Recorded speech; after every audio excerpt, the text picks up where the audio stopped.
you've reached Elena's bar. The best place on the internet, the very best by far. She'll help improve your fitness, but there's also so much more. 'Cause here are just a few things that this channel has in store. There's barre and there's Pilates and there's belly dancing too. And many styles of yoga, so I'm sure there's one for you. Then watch her practice piano string from right within her home. She's in such big condition, she'll outrun the metronome. Elena's Barre, Elena's Barre. They're the best place on the internet, the very best by far. It's not just the piano, but the ukulele too. The guitar and violin are even more that she can do. She does so many different things, it's hard not to lose track. I nearly didn't mention that she posts on her Substack. Elena's Barre, Elena's Barre. The best place on the internet, the very best by far. Yet controversial topics may be brought up for discussion, but try not to provoke her or she'll swear at you in Russian. And sometimes certain topics can make quite a big impression. So remember, you take part at your own risk and your discretion. Yeah, Elena's Barre, Elena's Barre. The best place on the internet, the very best by far. You might even meet Anitta if you're quite a loyal fan. She's got a fixed male cat, but she's so desperate for a man. We've really got it all, then you couldn't ask for more. So sit right back and watch Elena shave a 3 or 4. Elena's Barre, Elena's Barre. The best place on the internet, the very best by far.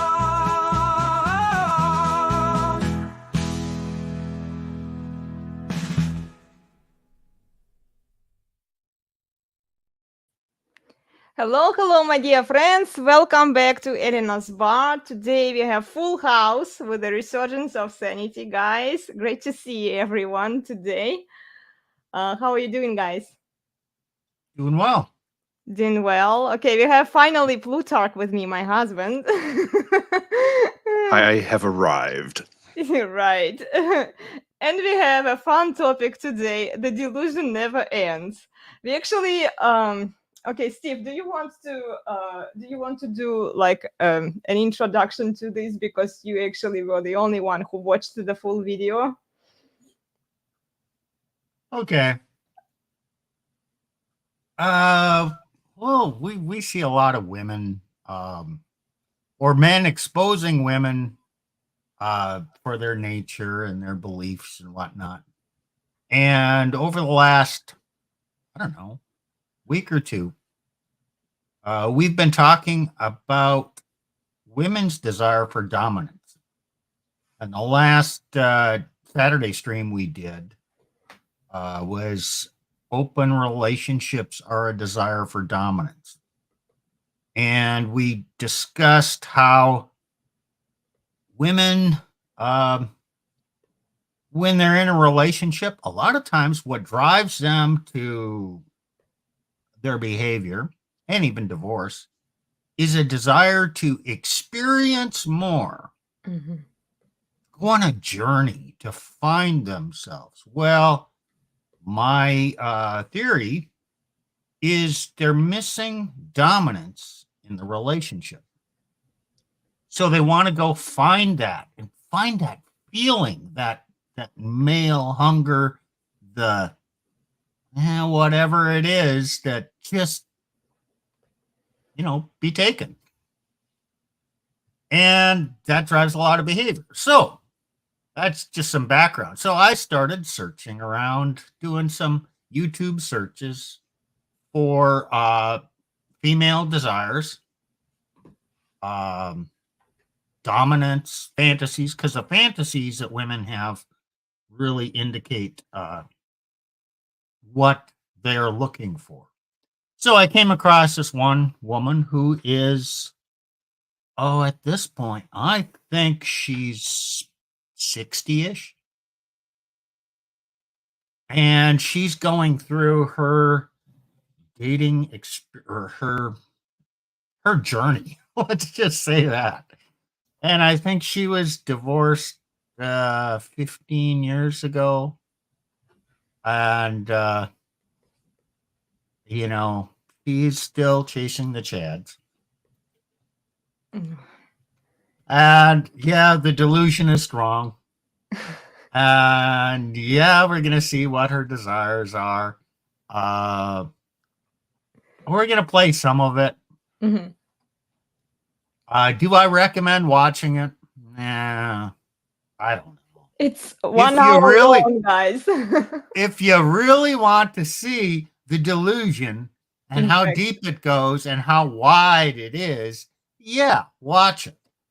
But I don't know if you're going to enjoy it.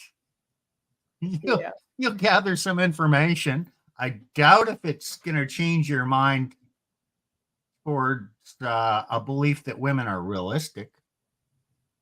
Right. I watched only a few minutes of that video and I just couldn't do it anymore because we've seen similar stuff in shorter format with Eamma when we were analyzing content. So I was like, okay, I'm not going to waste my time. So let me play it for you guys. We are going to kind of browse through the video because it's pretty long. Okay.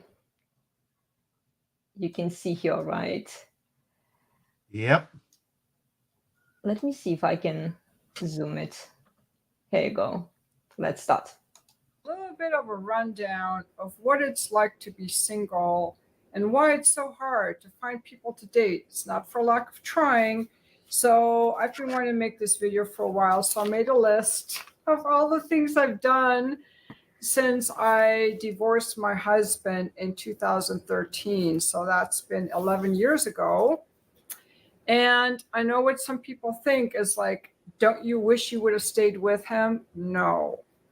I left him to be more and to feel more, and I've certainly accomplished that. And I would rather be single than live with someone that is keeping me repressed or not at peace. Like, I just want to be at peace, okay? So I'm definitely glad I left him.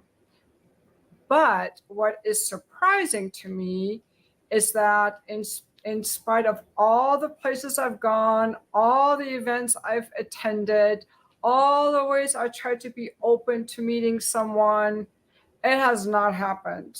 So I'm just going to kind of go through it because I was very surprised.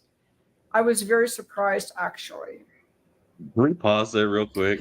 So I divorced. Uh-huh. Can we pause? Have you noticed just how she talks is so effing annoying? Like monotonous voice. Well, and the pauses that she has, and she has like a little. I don't know if I detect a slight vocal fry there, Slight? or maybe like kind of a snooty. Well, she's trying to do influencer voice, but she's 60. You know. Oh, So there's Okay. that. Go ahead. Snooty? Well, she obviously lives on the high price side of the tracks. okay. And I think her parents have a little bit of money and she's used to traveling in those circles. And she thinks she's sophisticated, therefore wants a Chad who is also sophisticated but dominant. Okay. She wants a unicorn. Yes. I think good. Yeah. Good luck to her. At 60, I mean, yeah, good luck. I mean, she When doesn't look younger- bad for younger 60, women- but hey, she's still 60. Yeah, right. Younger women can barely get a Chad. This lady, I mean, yeah. Well, Okay. that's a key point. She's been looking. She says, "Oh, I'm looking for a guy." She says that. Even women who don't want to be oppressed by a man, you know, because she said, "Oh, I had left him because he was oppressing me." Mhm. She still wants a guy. It just has to be the guy that she wants. He has to be the what's the word I'm looking for? The soft alpha, the betatized alpha. He needs to No, he needs to be. I don't Go I ahead. don't think so. She went on a journey. She left because she was bored with her husband. Oh, She Yeah, says he maybe was she was oppressing her. shocked. He was oppressing her and not giving her the physical and emotional excitement of what she's doing. And everything she talks about is a desire for dominance, not for a beta guy, a sophisticated guy of dominance. Kind of right. like what we saw in The article last 50 Shades or Secretary. Right. So You know, she's describing what she wants, but it's not what she's like actually want. That's not why she left the guy. Like she's saying, "Oh, I want this, I want that." right. But she's, saying, "Oh, I want this guy who," because she says, "Oh, well, I don't want a guy who oppresses me." Okay. How was your guy oppressing you? Why'd you leave? I don't Okay, think I'll tell you that. She's telling you the truth. She doesn't want a guy who oppresses her. Mhm. What kind of oppression? It was a repression or oppression of her sexuality and wanting to explore and experience. Oh. So it wasn't, so yeah, okay, call that oppression, but you got to read between the lines and understand what she's not saying to understand that she really believes what she is saying with that caveat. Yeah, it reminds me of that article that we analyzed last week, where the woman was saying that she doesn't get that excitement in marriage and she's married to a very comforting man. So maybe it was this lady's case too. She was married to a good guy, he was nice to her, but he didn't give her that dominance, Didn't give her the that tingles. masculinity. Yeah, it wasn't exciting. Well, we talk about this all the time. Most men don't. Most men are not going to. So she Because basically most men can't understand that that's what she wants. Because every time she talks about oppression and things like that. And so the guy tries to be less oppressive and nicer. The Mhm. nicer he is, the more oppressive he becomes because he is limiting her sexuality and emotional experience. And so then she brings drama in because she needs that emotional up and down and roller coaster and call it, yeah, the drama, because he's not getting that just experience that she desires in the bedroom. Since he's not providing that, he's oppressing her sexuality. So weak men who are overly nice, comforting men, they are oppressing woman's sexuality. Men that listen to a woman and what is said at the surface level will try and provide that. But that's not what she wants. So you got to actually think she's leaving out a lot of information. Every woman, when she says what she wants, she's leaving out a lot of the background. Okay, so for instance, when women say, "I want a nice guy," okay, does she want a nice guy? Yeah, she wants that alpha dominant man to basically take her, claim her, and then for him to be nice to her. He wants nice qualities from the dominant man. She doesn't want nice qualities from a nice guy. Oh, but that's what Plutarch was saying. They are trying to betatize the man so that he is only nice to her, but alpha to everybody else. Right. The women want the alpha guy who is out there slaying it in the marketplace business, whatever.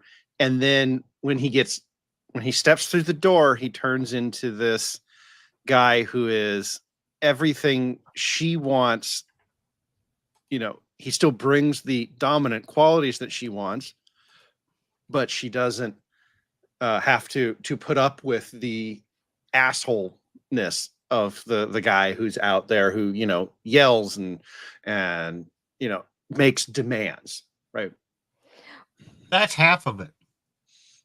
The other half of it is she wants the alpha guy, and it's just her nature to do shit tests and to try and take control, assert control. Learned that in Genesis. Her desire shall be for her husband to control him, but he shall rule over her. So there's this dynamic here.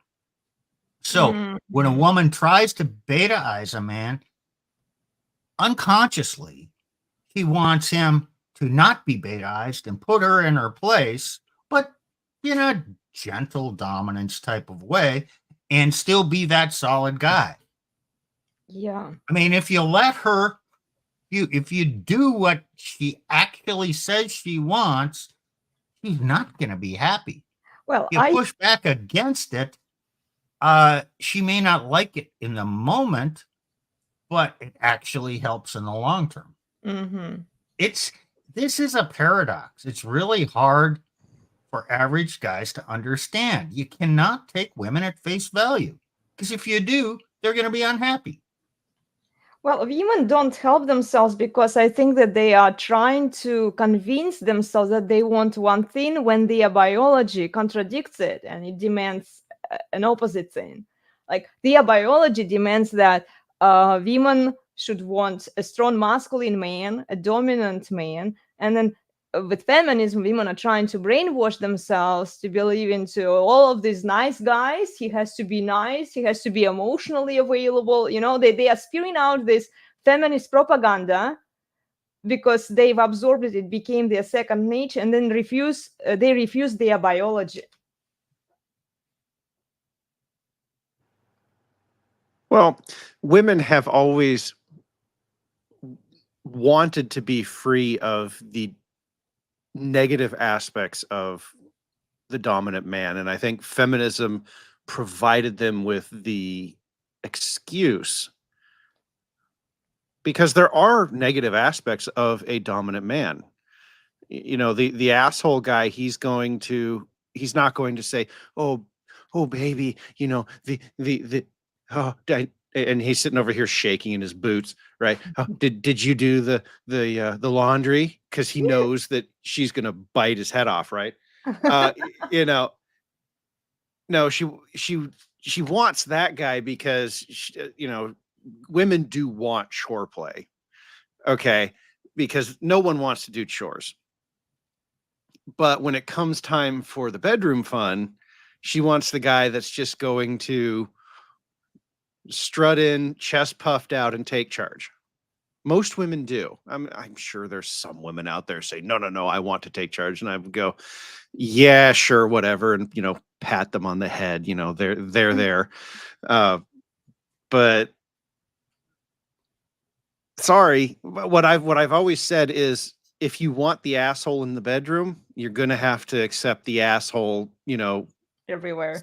Yeah. Everywhere, smacking you on the butt, telling you, hey, dishes, grug, I grug, woman dishes.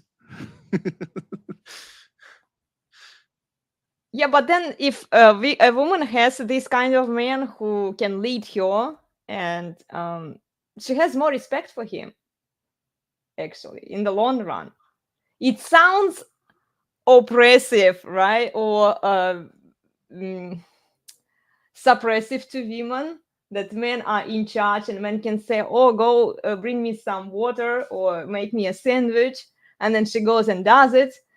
Submissiveness, right? But in the end, if a man can do it, and then if a woman is compliant to him, she will have more respect for him.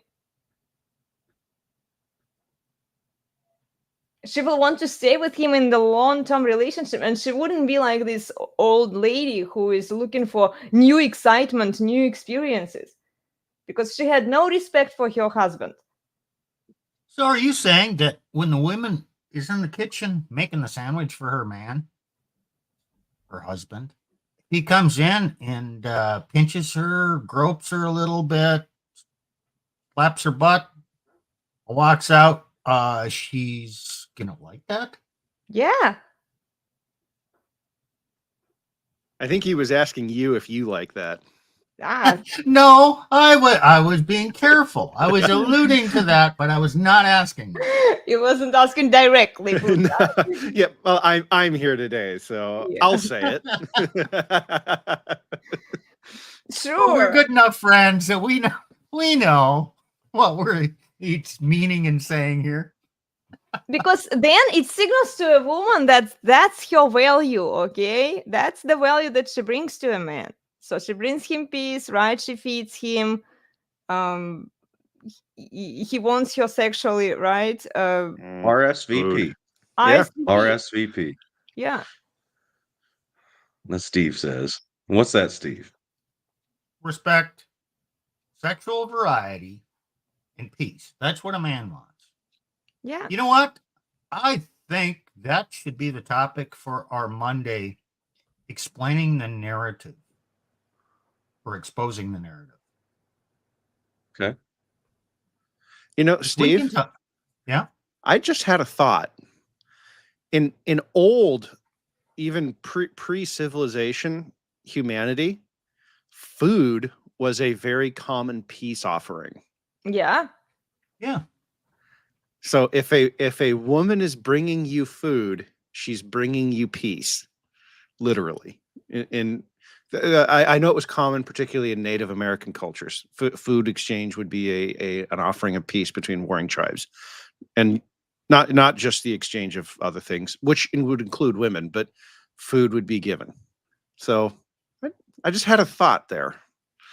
Yeah, she's offering some value. She's not just taking from a man. So, what feminism and here we can see the sense of entitlement that they only want stuff for themselves. They don't want to bring any value, and just because they don't bring any value to men, they don't cook for men. How many women are cooking for their men?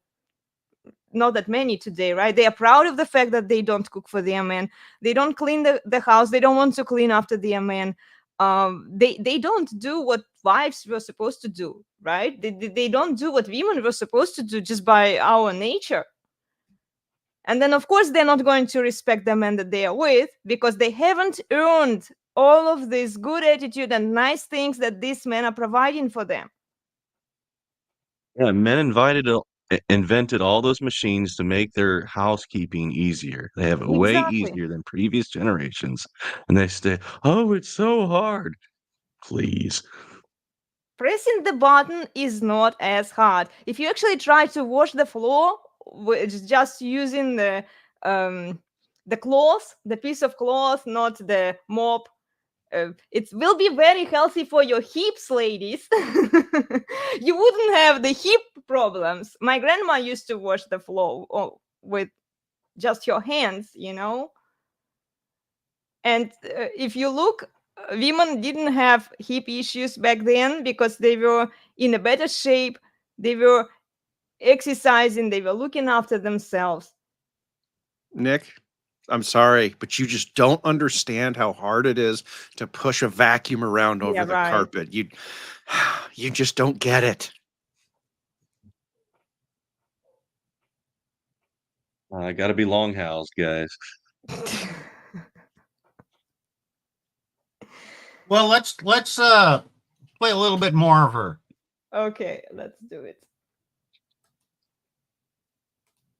Just so I could be free and not be around someone who was repressing my emotional expression, my love, my sexuality, my personal She's development. actually freaking said it. It wasn't that I Yeah. hated him. It was that my heart was broken because I was so repressed, and I left him to be more and feel more.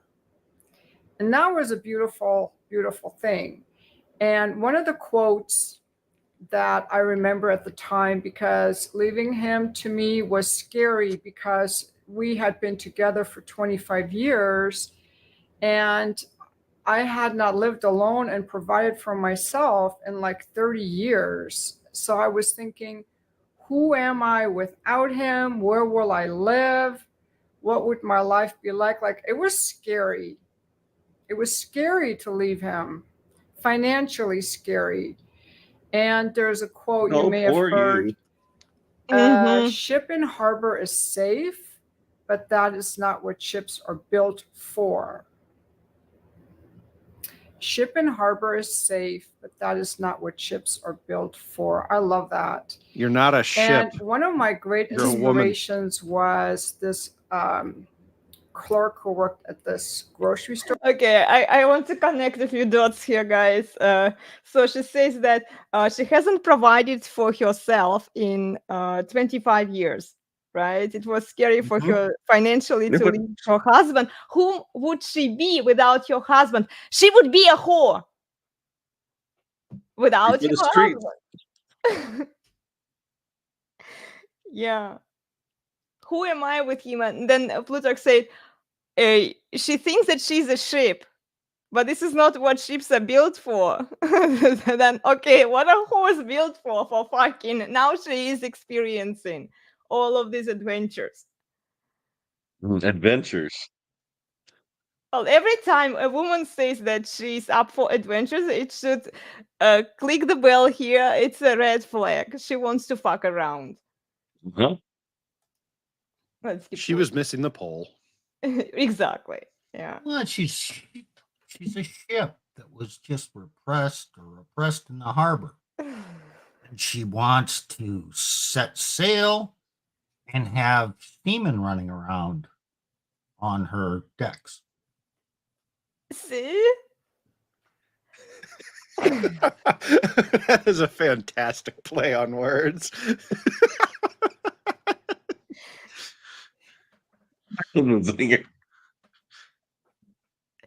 Okay, shall we keep watching? Store called Cream of the Crop. Oh, and by the way, my name is Sharzad Morgan. Thank you for watching my video. Oops, sorry. I need to introduce myself with my name when I make these videos. Sharzad Morgan. So she had come over for dinner at our house, and I told her, you know, I really want to leave my husband, but I'm afraid I can't afford to move out. And she said, just do it, the money will come. And she gave me an example of her other job, which was working for some yoga studio. She Oh, of taught course. yoga, Mm. and she was in a similar situation where she wanted to move out from where she was and couldn't afford it. And as soon as she moved out, Haven't I told you guys that every time women want adventures, they all go for yoga? And she talks to her friend, and the friend encourages her to divorce. And that always happens too. Don't expect anything different from a woman. Yeah, yoga is always there. Oh my goodness. the yoga place offered her a second class to teach, which gave her the money to pay for the higher rent. So I was very inspired by that. And I kind of used the principle of trust. Trust and trust After she became betrayed like her another big factor. Yes, well, this is trusting the universe to provide. Right. Well, but there is a bit of psychology going on here. She knows that she can't trust herself. That's what she is kind of saying that here, because she's not a trustworthy person. You ditch a guy like that, you know, when he did nothing wrong. And she says at the beginning, "Oh, he didn't." I mean, he was. She uses the word oppression, but like, what kind of oppression is it? You know, he wasn't demanding sandwiches. In fact, as Steve said, the guy was probably escalating the oh, my dear, what do you need? Yeah. behaviors. So she knows what she did, and she knows that she's not a trustworthy actor. So she doesn't even trust herself. And so she's got to go do what a lot of people do and try and build up this nest of, I don't know what, it's kind of like a nest of activities around them. They both take their mind off. They say, oh, okay, this will take care of my financial stuff. It's like they know that what they're doing is going to cost them. They know. I mean, if you want to talk about a delusion, yes, they're delusional, but she knew what she was doing well enough to know that she was going to have to fix her finances, that she was going to have to basically set up a whole new life. Like, okay. And all this for just so you could go ride more pole on the carousel? Like, is this what you've become? Like, you are not a good person, and you have to delude yourself into thinking you are. You are, yeah. We're 4 minutes into an hour and 10-minute long video, and it's been a nonstop stream of delusion, not just about what her relationship was, but about who she is as well. Yeah, well, keep going. We'll Yeah, have 'cause more good commentary. women don't leave their husbands without a reason. And it should be a better reason than just, I want more adventures and he's too boring. Okay, let's keep watching. In my life where I just thought, trust. Sometimes we just have to trust. We have to take a risk and just trust, That's Believe what it and you'll get it. making change is about, courage is about. There's It's also like a saying Kierkegaardian. What's that? that the magic happens outside the comfort zone. Leap of trust or leap of faith. It's like of irrationality. Did that come from Soren Kierkegaard, if I'm not mistaken? I think it did. It got really popular in the 90s. This idea that we just, if we take this leap of faith, then it will all be okay. I was growing up in the church. I heard this all the time. Just take the leap of faith, and God will provide for you. And so this got really popular in the churches too, particularly in the late 90s. Oh, don't worry. Go out, buy that house. It'll be okay. Don't worry. Change your job. Go get a whole new degree. It'll be okay. I actually believed in what you're doing and pray more, and then God will give it to you. Well, I actually knew a guy. I worked with a guy who in the this is mid 2000s. He actually he was an electrical engineer, and he didn't know what he wanted to do with his life. And so our church at the time, whenever you didn't know what you wanted to do with your life, that must mean that you needed to go to seminary. And so he went to seminary and got an MDiv. He's not a practicing pastor that I know of anymore. He works a 9 to 5 as an engineer. He actually went back to that, and there's some reasons for that. But like, the church does this too, but they just dress it up in, but God must. Yeah. Well, God must be telling you that it's time, and all you have to do is take this leap of faith, move halfway across the country, upend your kids' lives. It's destructive. That's nuts. No, and it's faith. Our faith is based upon we have a reasonable faith, and so you don't just make leaps based on, just because I wish it and think it, or I have a feeling it's going to happen, and it's going to end up this way, and it must be so. It's like, build it and they will come. I'm like, that's not how it works. Yeah. Well, all you have to do is manifest, and yoga will get into it. Manifest what you want. Just hold your brains on high vibrations there. Well, And don't forget that yoga is a religion too. yeah. Oh, okay. I don't think we'll ever get there, but you know who she looks to for inspiration? What philosopher, guru? Eckhart Tolle or Tolle. Mm. I don't know if you guys I- know about him, but it's I don't. wacky shit. Eckhart Tolle. Oh, No, you know he what? was I don't- Oprah really Oh, that's what it is. identified with him. Wow.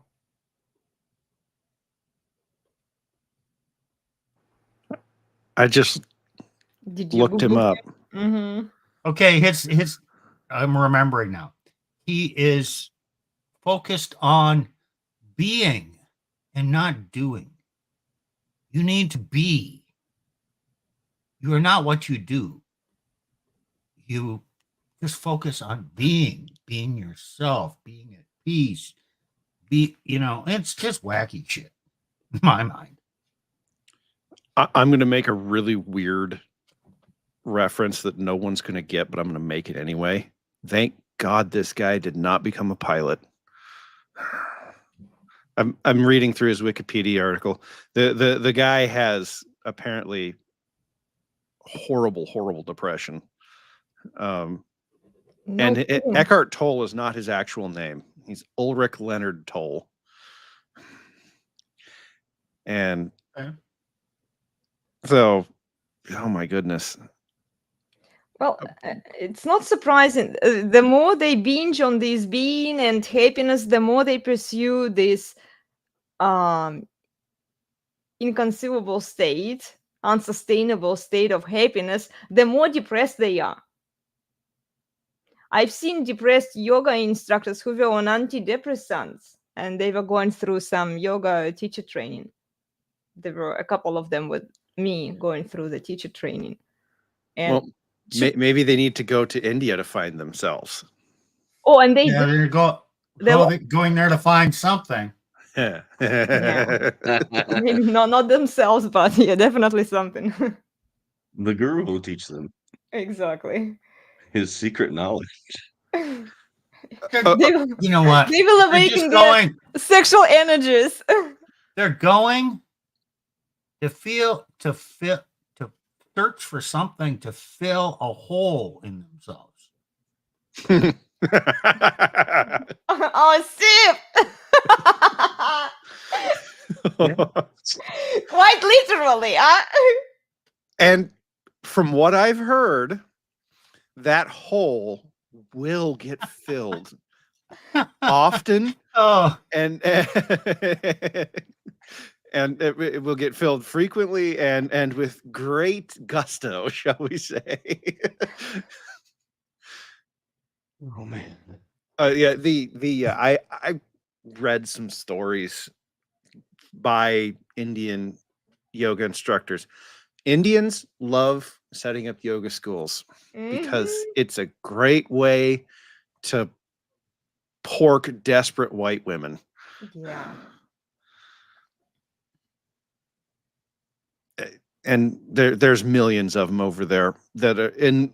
And so the trick is, and they've actually talked about this, you don't try and it's not with every woman. You find that one that's just so lost and so depressed, and you I mean, these guys got game, and they pull her in, and they tell her, oh, we can fix you, we can bring you up to, I don't know yoga at all, like the higher mental states and or whatever, and and so this woman, and then she'll be brought in for like 3 to 6 months, and then she ends up bringing and convincing other women to come in, right? And then once she's done with her, throws her to the side, finds a new one, does the same thing, and then Well, and then she's looking for the new school, maybe for the new Yeah. adventure. oh, they It's a pass them around cycle. like, It's a cycle. Yeah, it's a never she's going. just searching for nirvana. Yeah. Just a state of ecstasy, which is found in nirvana. Uh-huh. I believe that. That I do believe when she says it. Well, it's very addictive. It's very addictive. We actually ran the meditation on people, and even I was hooked up to the meditation, but now all I do is just silent meditation. I teach people silent meditation. But when you start telling people what they were supposed to feel, and you can see the power in this, because they really want to believe this, and all they have to do is just like sit, meditate, and the good stuff is happening in your mind but not in reality. And this is where they are not drawing the connection between the two. They kind of want people to stay in that escapism state, essentially avoiding reality. Because if they just sit and meditate about nice things, Well, they don't have to think about the present moment. that is what you do in on these yoga retreats, is you just sit there and meditate, and you do get to escape reality for a while. Yeah. What It's a these delusion. it is. It is a form of delusion, yes. No, not a form of it. Just It is a delusion. the entire yoga retreat, yoga studio thing is an attempt to push the world away, and do so for as long as possible. Now, I'm sure you guys have all experienced that feeling when you get back from vacation. You're like, I got to go back to work on Monday. I gotta, it's Mhm. kind of depressing. Yeah. Imagine that, but you've been gone for 3 months and now you have no money because you gave it all to the guy that pumped and dumped you. Yeah. I mean, these women are so stupid that they pay guys to get fucked. Yeah. There, I said it. Quite literally and financially too, because this is actually a great scheme for guys if they want pussy and if they want money. You just where do you think women's money go for? Or they go for these exotic guys. Women spend money on experiences. When they go on vacation, they're doing it to experience something. And oftentimes they do experience something. Mhm. They need to go out and experience the world and have many adventures And they do. all around the world. They well, Elena, do you remember that video we did on that girl who she did she did a vacation in Paris and she did 10 guys in 10 days? Oh, yes. Oh my. By the end of the trip, she had like 20 guys that she slept with. Yeah. Just that okay. Here's the deal. If you as a guy ever agree to send to the like your woman says, I want to do a girls trip to Europe or whatnot, piece of advice to the guys: say yes, and the divorce papers are waiting for her to sign when she gets back. Yep. You're these European, Indian, whatever, vacations with the girls. So much bad stuff happens on these trips and you'll say, oh, I know my girl would never do that. You're staring at one that did that right on screen right now. We've done other videos with women who've done exactly that. The purpose of these vacations is to experience, and women, like men, sex is the most powerful experience you can have. So these women are out there having these powerful experiences with exotic dudes from other countries. So yeah, if your woman ever wants to do a girls trip to and guys, it doesn't even have to be to a foreign country.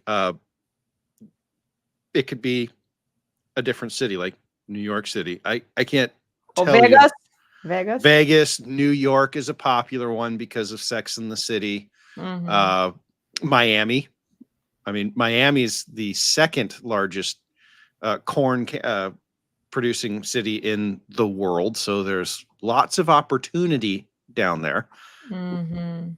for and there's lots of good looking guys down there to support that angle of the industry down there. So, and there's lots of beaches where you can be seen wearing just about nothing, and that guy can come pick you up, and he's going to be a hunk, and you're not. And do you want to say something, I Steve? gotta- Yeah. Shortly after I graduated from college, it would have been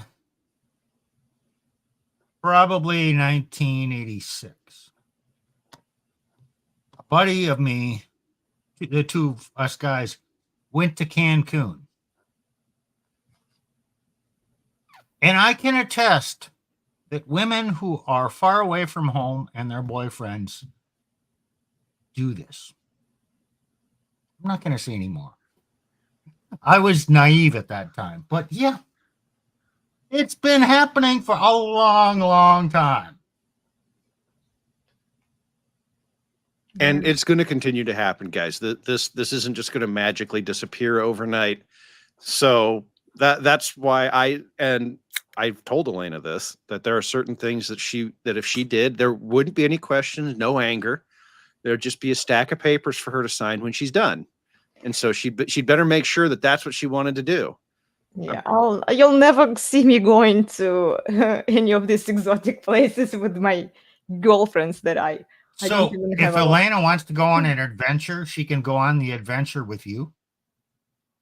That's a great option. The other option is she can go on herself. She just needs to understand that is a divorce. I when don't she does it. actually like traveling by myself, because Well, it's okay, too much stress.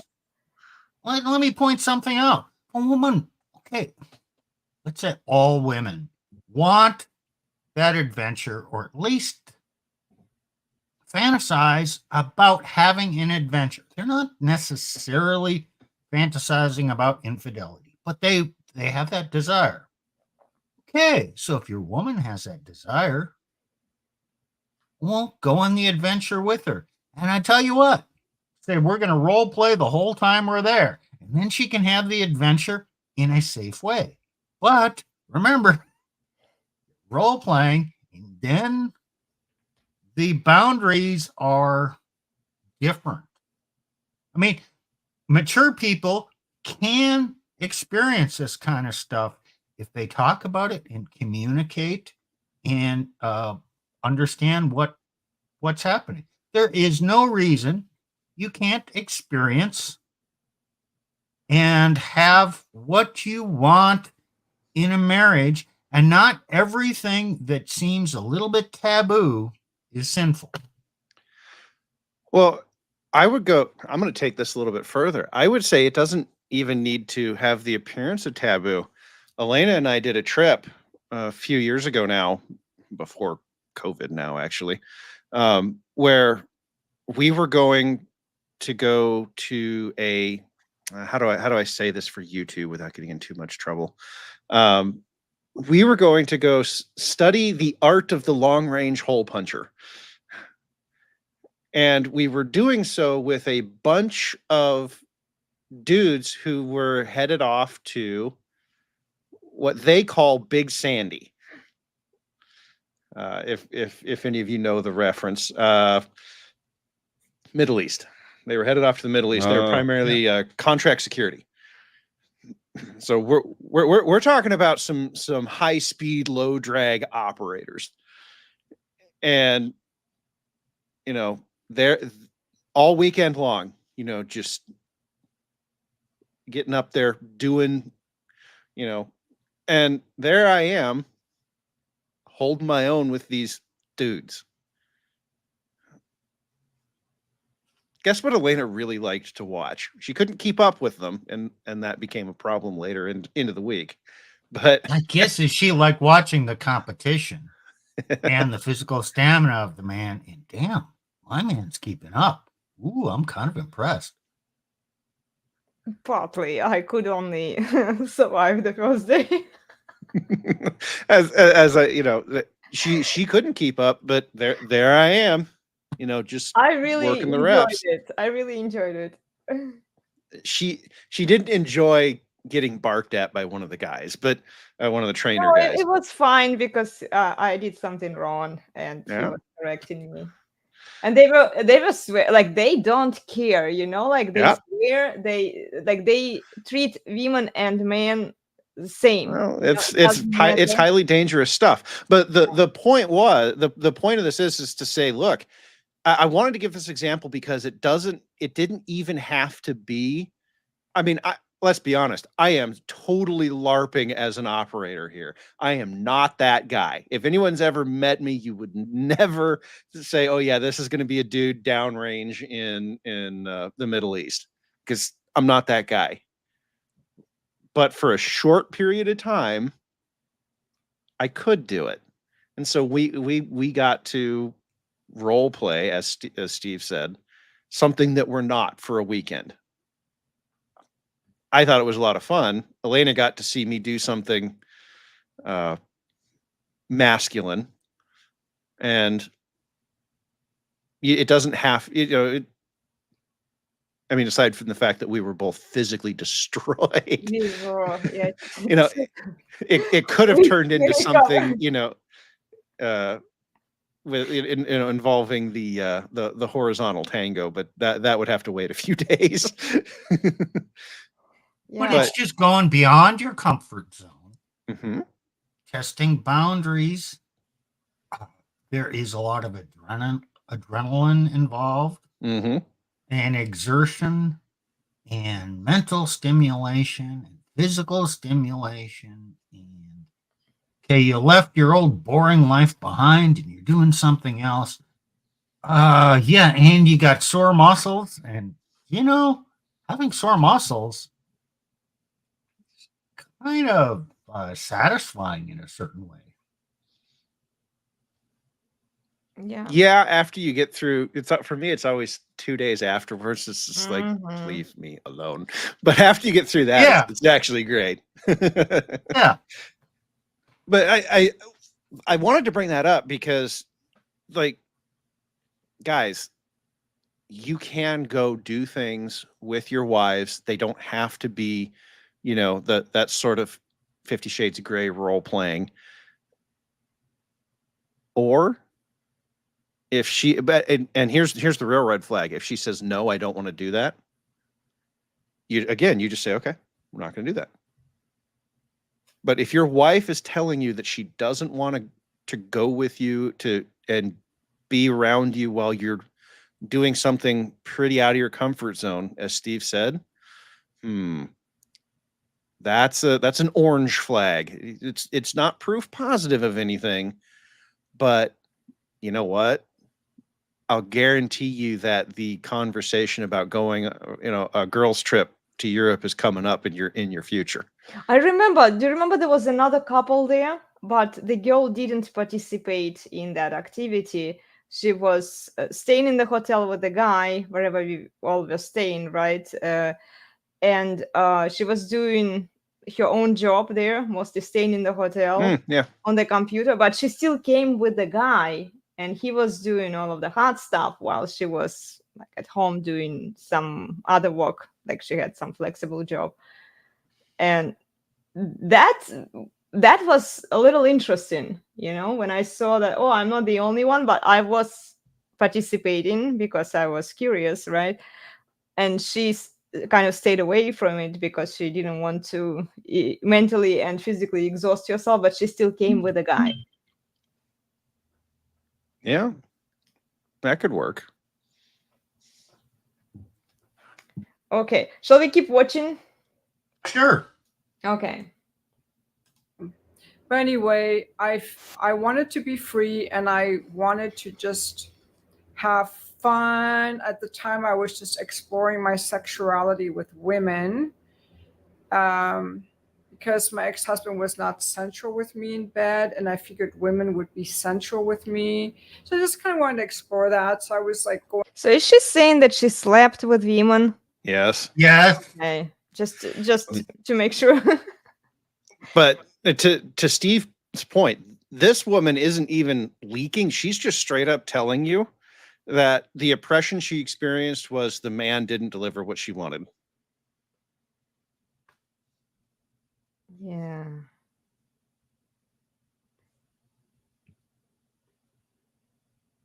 Okay. She didn't have Continue that on. dominant man. Yep.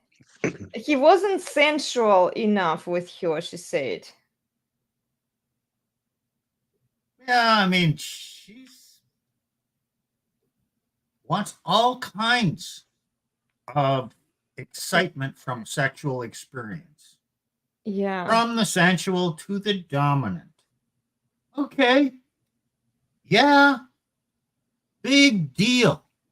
I mean, kind of all women want both the sensual and to feel the dominance. And you know, change it up. That's the up and down. That's the emotional excitement. And, you know, let's face it, you get married, you get into the rut, things get kind of boring at home. Mm-hmm. And it's not, there's no stimulation, there's no fun. And that kind of wears.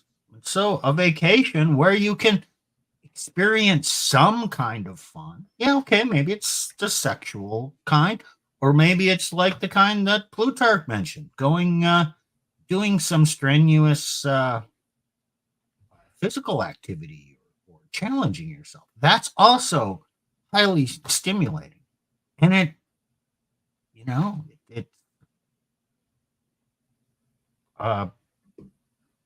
people need that. Yeah. Otherwise you get boring. Mm-hmm. Yeah.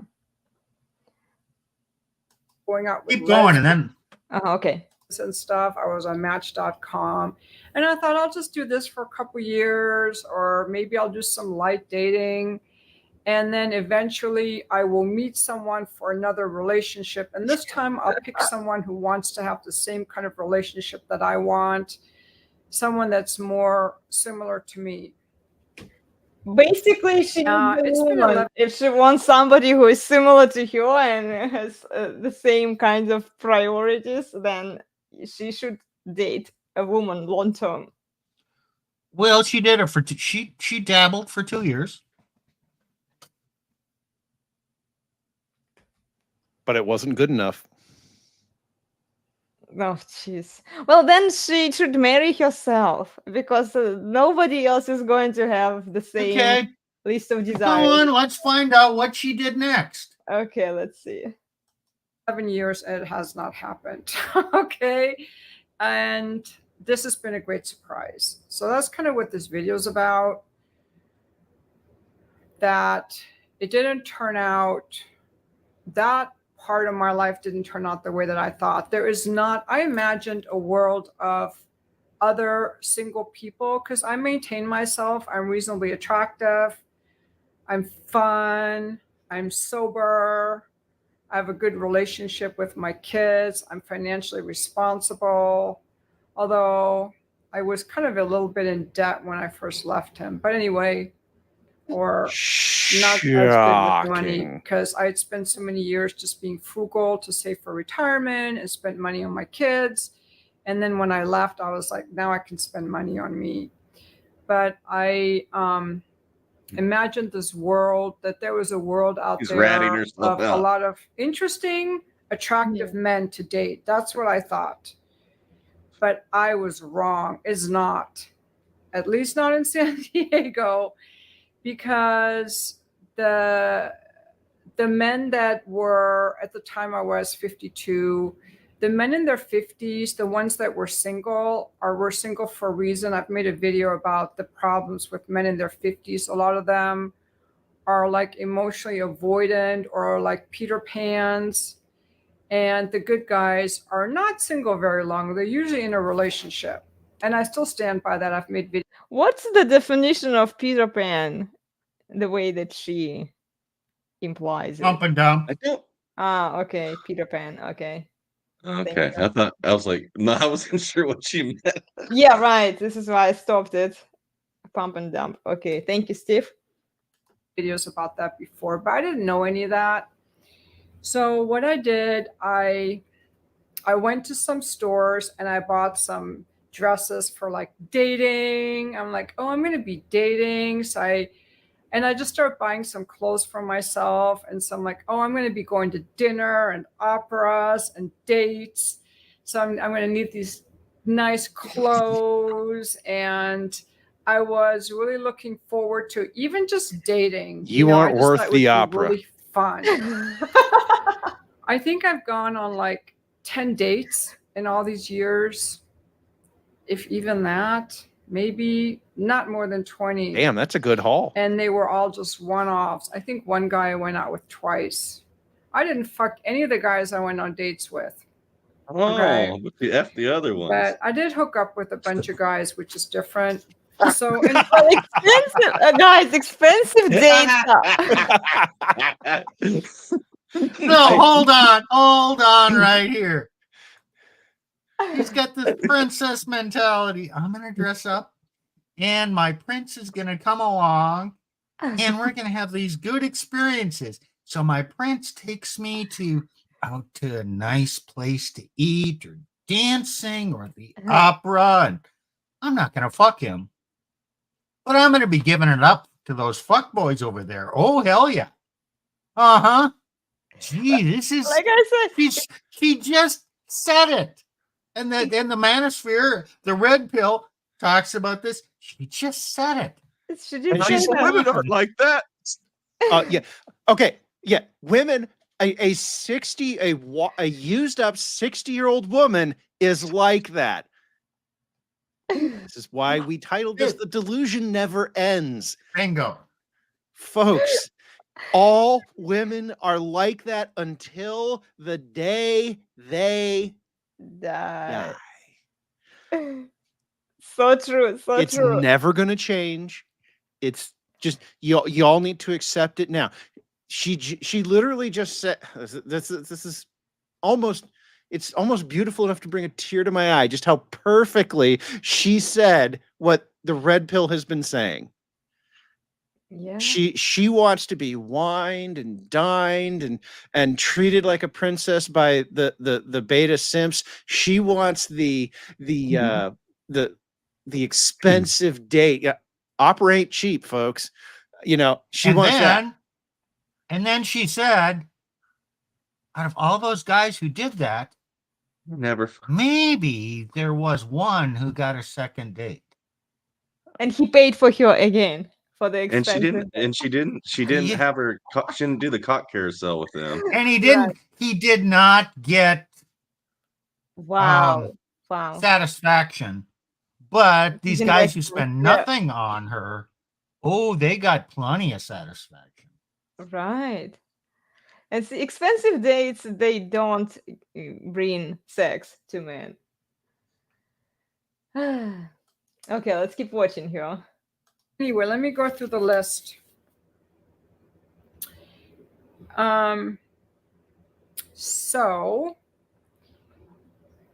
I started doing a lot of things, but before going to the things, I want to tell you all the things I did, but I also want to tell you how I got frustrated and started like going to a lot of personal development stuff to be like, what is wrong with me? Like I started thinking there was something wrong with me for years. Yes, there I thought is. There was something wrong with me. And that's probably a lot of a little bit of the patriarchal culture coming in, because I was just watching video on Mormon Stories podcast on Ballerina Farm. I'll link it in the description if you want to watch that. And the panelists were talking about the patriarchy, how you have to be subservient to men and the man is the leader. And if something isn't going right, the woman has always asked, what is my part? What did I do wrong? Trying to speak softly, trying to be very feminine. I grew up with a dad who was completely in the patriarchy. So when things weren't working He has and when daddy things were issues. working in my life in general, the first thing I would always say, well, what's my part? What am I doing? Or is God, and then I started thinking, is God punishing me? And I started thinking, well, relationships are just for Yes, needy he is. people who can't be happy alone. And then I started What Plutarch, you were saying something. Well, she asked if God's punishing her. Mm-hmm. And I said, yeah, he is. He gave her a strong delusion. Well, Gave her up to a deluded, debased mind. yeah. What Romans 1. She's like living it out. well, but that's yeah, God's punishing her, but no, God's just saying, "Oh, okay, you Have just at get it." to experience the consequences of your behavior." Yeah. Is God actually willfully punishing her? No, he's just letting her experience. He's given her Based on her over. decisions. He's like, yeah. he's given her over to her debauchery. Which is a form of punishment. Yes, it is. Yeah, Okay. right. There we go. It's just not that active form of I don't want to say that, but it's not that form of active intervention punishment that we do with kids. It's just in fact, my parents did this a lot more as I got to be a teenager. Just, oh, well, that has some interesting consequences now, doesn't it? You're going to have fun with this. And then letting me experience the consequences of my choices as a teenager. Yeah. Well, if you call the punishment the experience of consequences of their own stupidity, I mean, Nika, I don't know how much God is involved in there, but I think it's just she created all of this mess for herself, and now she has to be accountable. But she won't be. Well, We go on. She's just starting this list. Okay. Remember, this video is over an hour long. okay. We're not going to get through it. Yeah, let's check some of your list points here. realizing relationships are really hard. I was reading all these relationship books. But first, let me go into all the things that I did, and these will not be in any particular order. I was on dating apps, and I'm not going to go through the hookup part because I wrote a book about that called The Fuck List, where I went through 2 years of hookups. I'm talking about men for dating, okay, for a relationship. I was on every dating app: eHarmony, Match, Bumble, Tinder, OkCupid, Plenty of Fish, Hinge, off and on for a few years, off and on, mostly off, Match.com, on all these dating apps to try to meet people. I also had Facebook and Instagram at the time. Those are ways that people could have connected with me.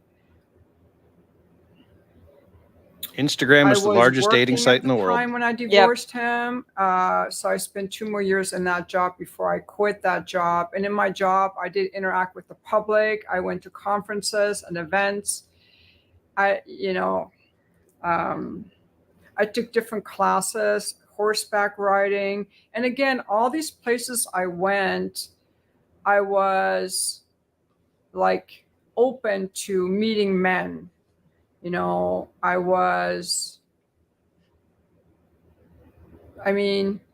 would consider myself open. It wasn't like I was closed off. I maintained my looks Things are always reasonably open. well. I was open to Hold on, Nick, people, 1 and second. I was meeting. Yes. No, I said her legs are always open. Oh, jeez. Nick, really. She's just a receptive kind of person. Oh my God. Yeah, she takes care of her appearance, and yeah, she kind of said that though. Well, I have no doubt she takes care of her appearance. If you're going to be a single woman out here, particularly at 60, you're starting from a huge deficit. Particularly, like you got to look at every procedure under the sun to have a shot. So yeah, I believe her that she's doing that. She's probably spending way too much money on it.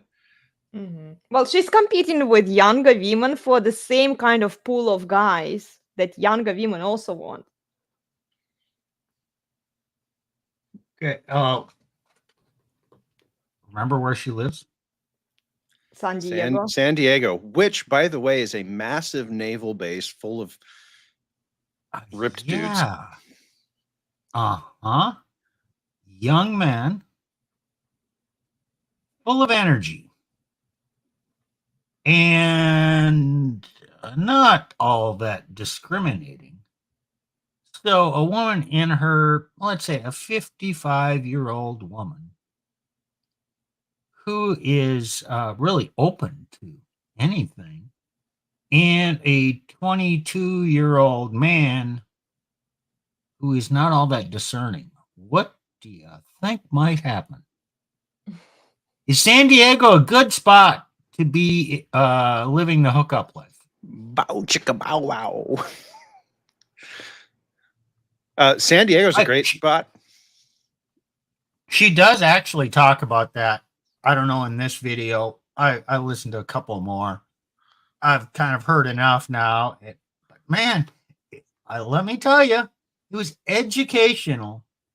Not that I learned anything more or new, but it just affirms everything that's discussed in the red pill. It's just here.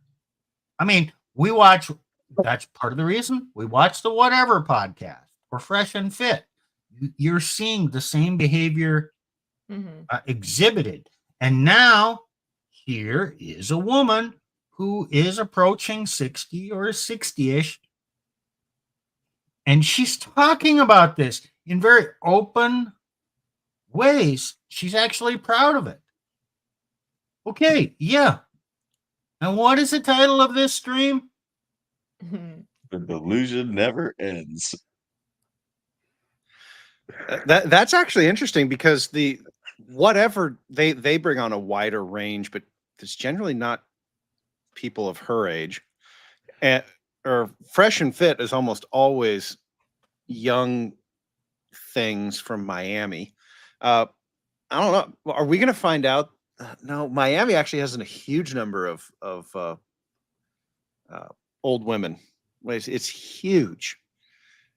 Well, who do you I think forgot the stats on it, but it's a lot. Who do you think is influencing the younger women to behave that way? The ladies like her. Yeah, but young women just unsupervised young woman. Yeah. Is kind of going to go in that direction anyway. Well, I mean, this girl blew up her marriage so that she could be an unsupervised old woman. Yeah. Well, if old women behave that way, this is why I was saying that young women don't get taught how to be wife material. They want the husband, they want the nice guy, but they also want access to open relationships that they can fuck anybody they want. They are not being taught how to be wifeable material. You don't wife these girls, you just pump and dump them. Well, in this case, it's not even that they've been taught how to be wives or not. She was married for 25 years.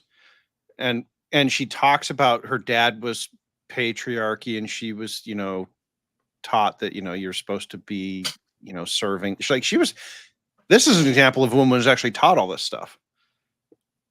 And you know what?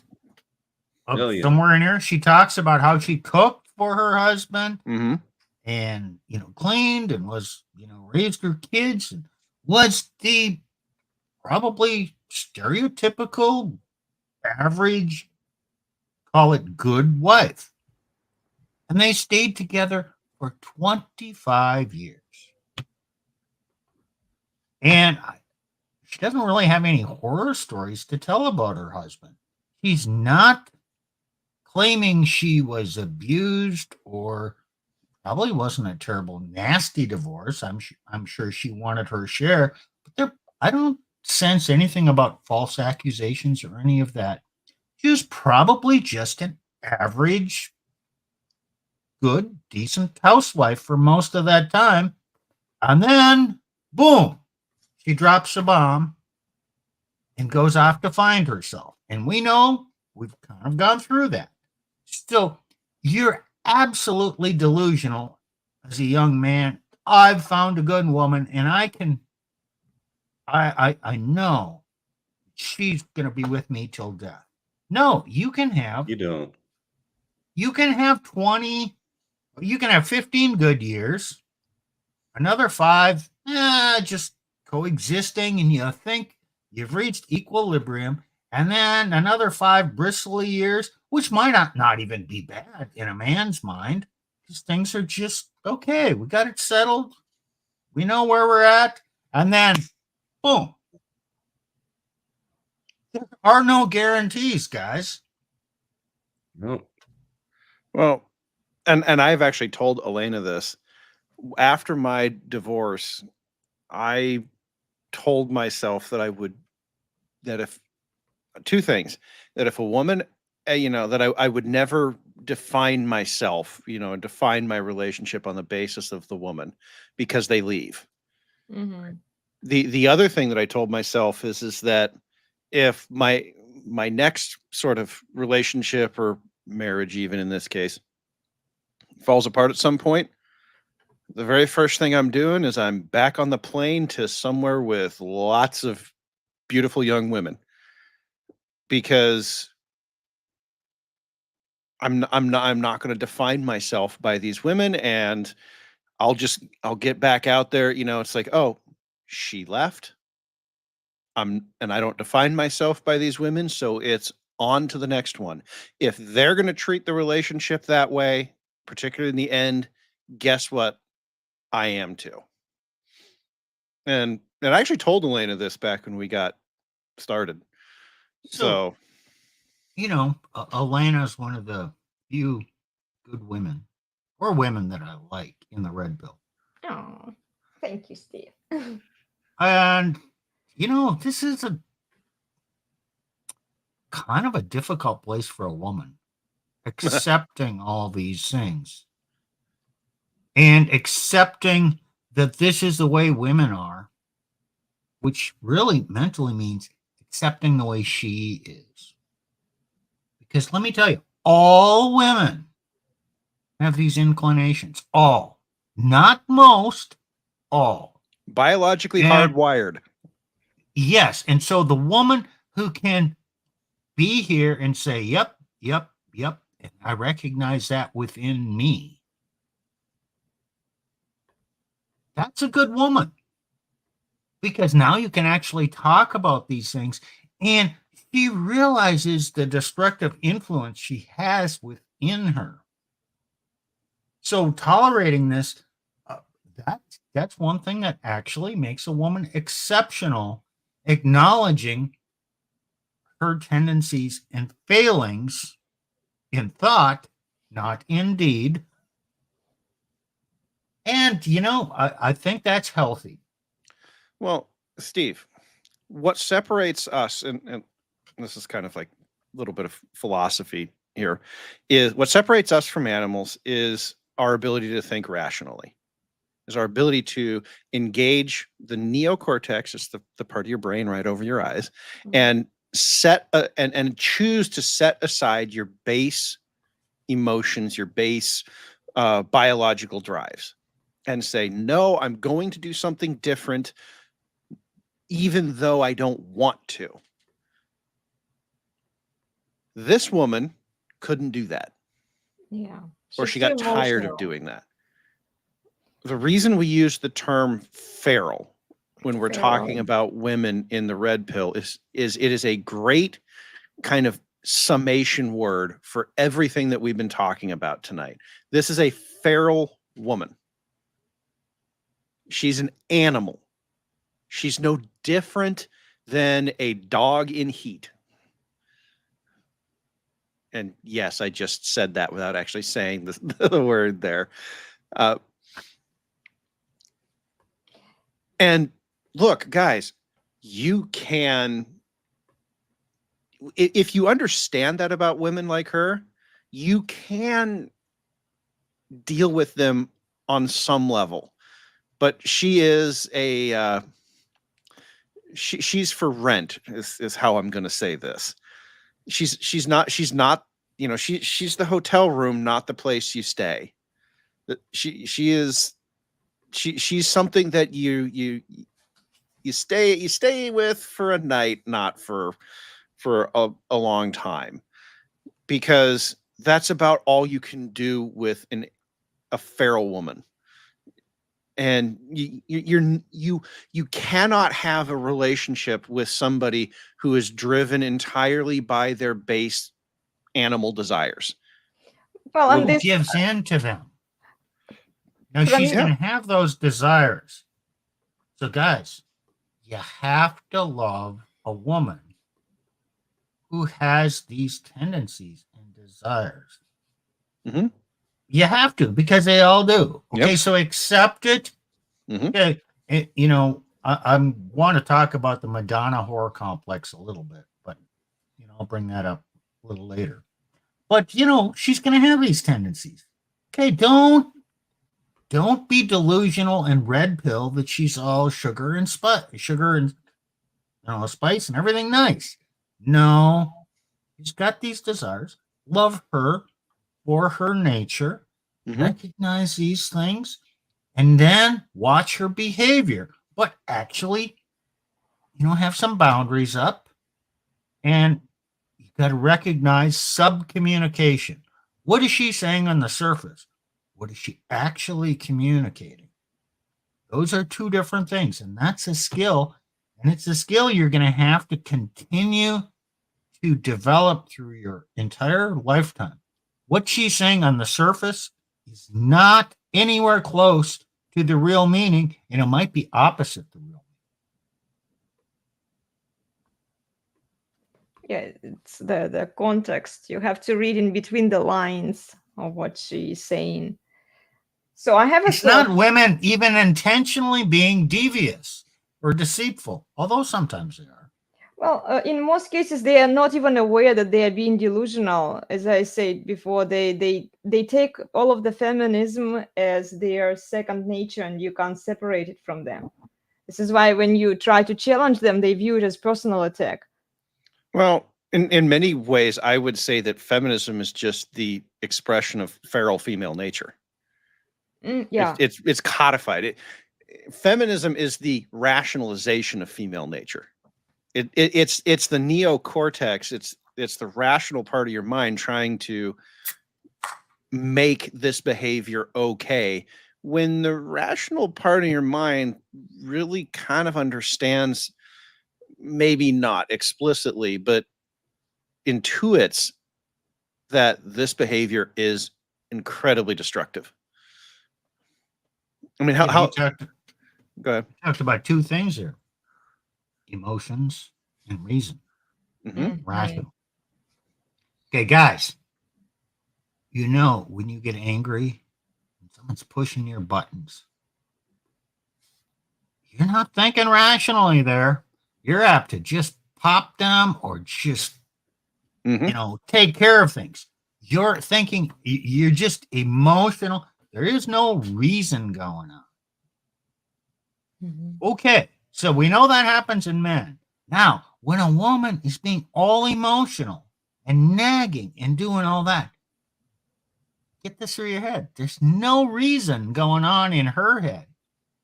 And Mhm. counter and trying to bring reason into it when she's in an emotional state, you Lord. might as well be pissing in the wind.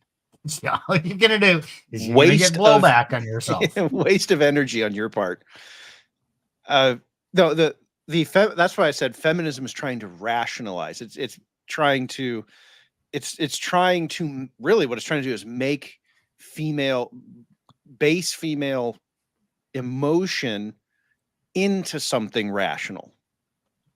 They're trying to twist your beliefs to believe that when women act on their feral nature, that they are in fact being rational.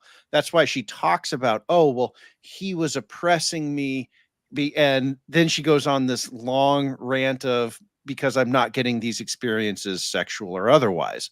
Well, it's She's- because they replaced reality and the truth with feminism. Well, no, they though these emotions and feelings, they're real. They're true in the sense that they exist. Well, if they believe that they are real, look, it's how propaganda works, you know. Oh, no. That's the rationalization side that you're talking about. So so feminism is just the rationalization. Is trying to convince people that what something that is technically true about a person is not just true, but it's good and right and reasonable. That it makes sense. That it's what should be happening. That's the difference.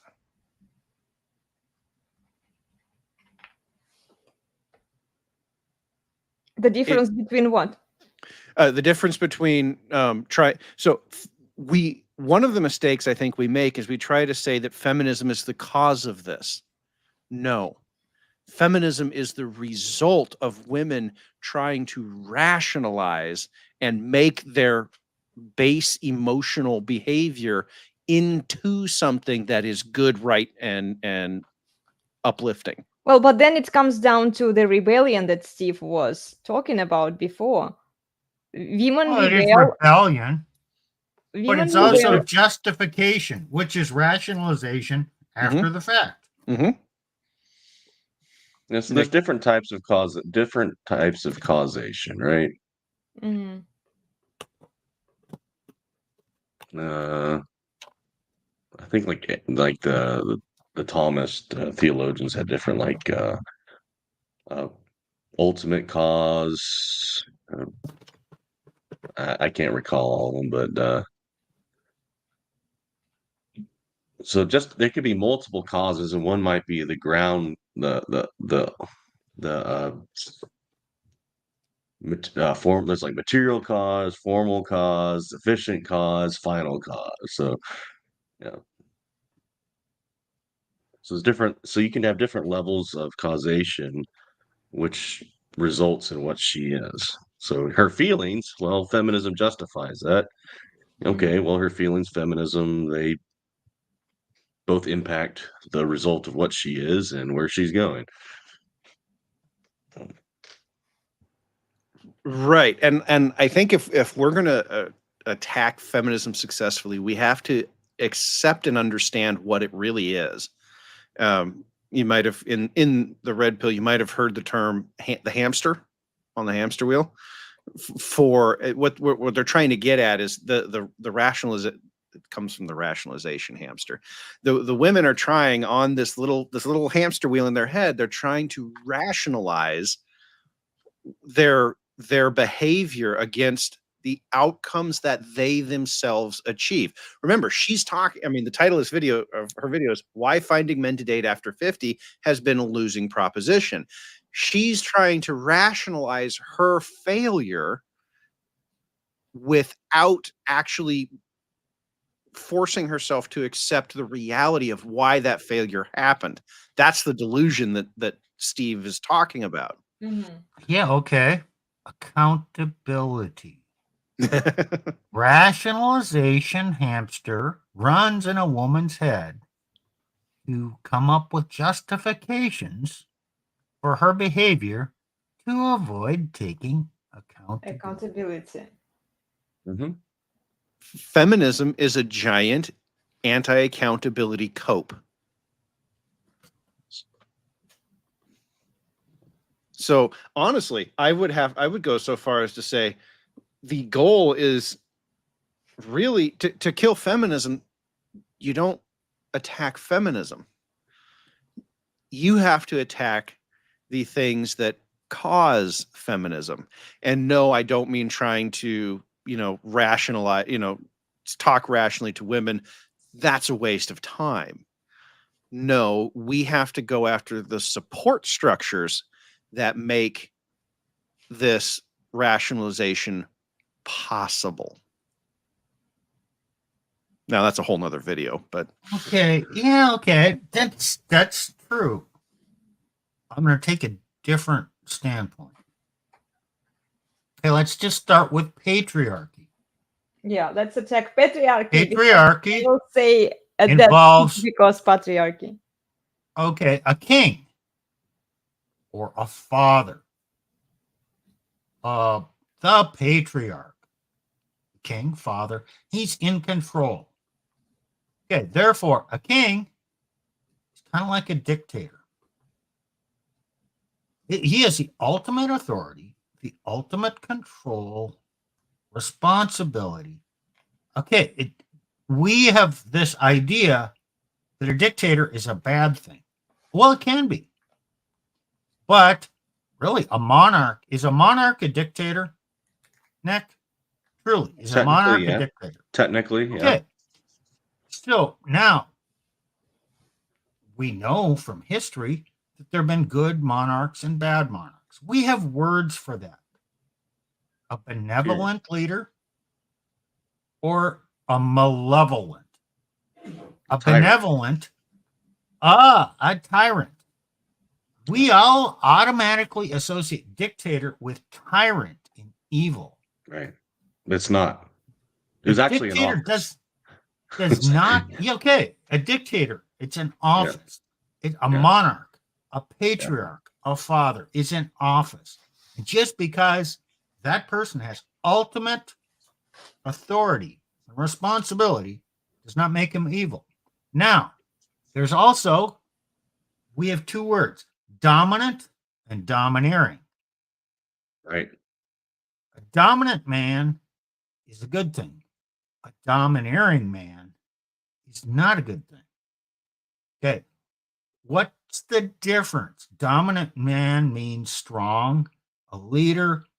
Yes, he imposes boundaries, but he's in sometimes consequences. Call it discipline, call it punishment, call it whatever you want, but it's not vindictive.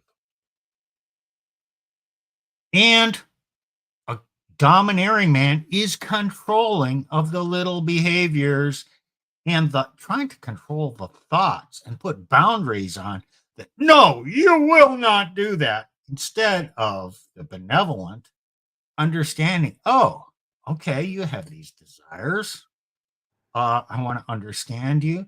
Oh, let's find a way that I can meet your needs within moral boundaries.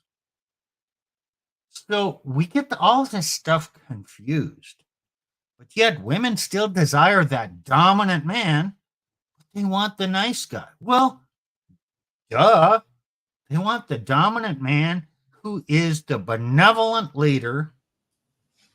And yeah, if she does wrong, there's some consequences. Okay.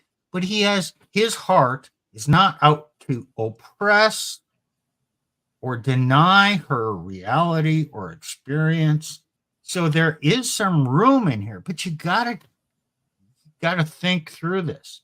You can't just apply a set of rules and this is what you're going to do as a man because you're not feeling with your heart. Men have hearts too. You need to feel what your woman is feeling. You need to use your empathy so you can guide and allow her to experience what her base desire is to experience within moral boundaries.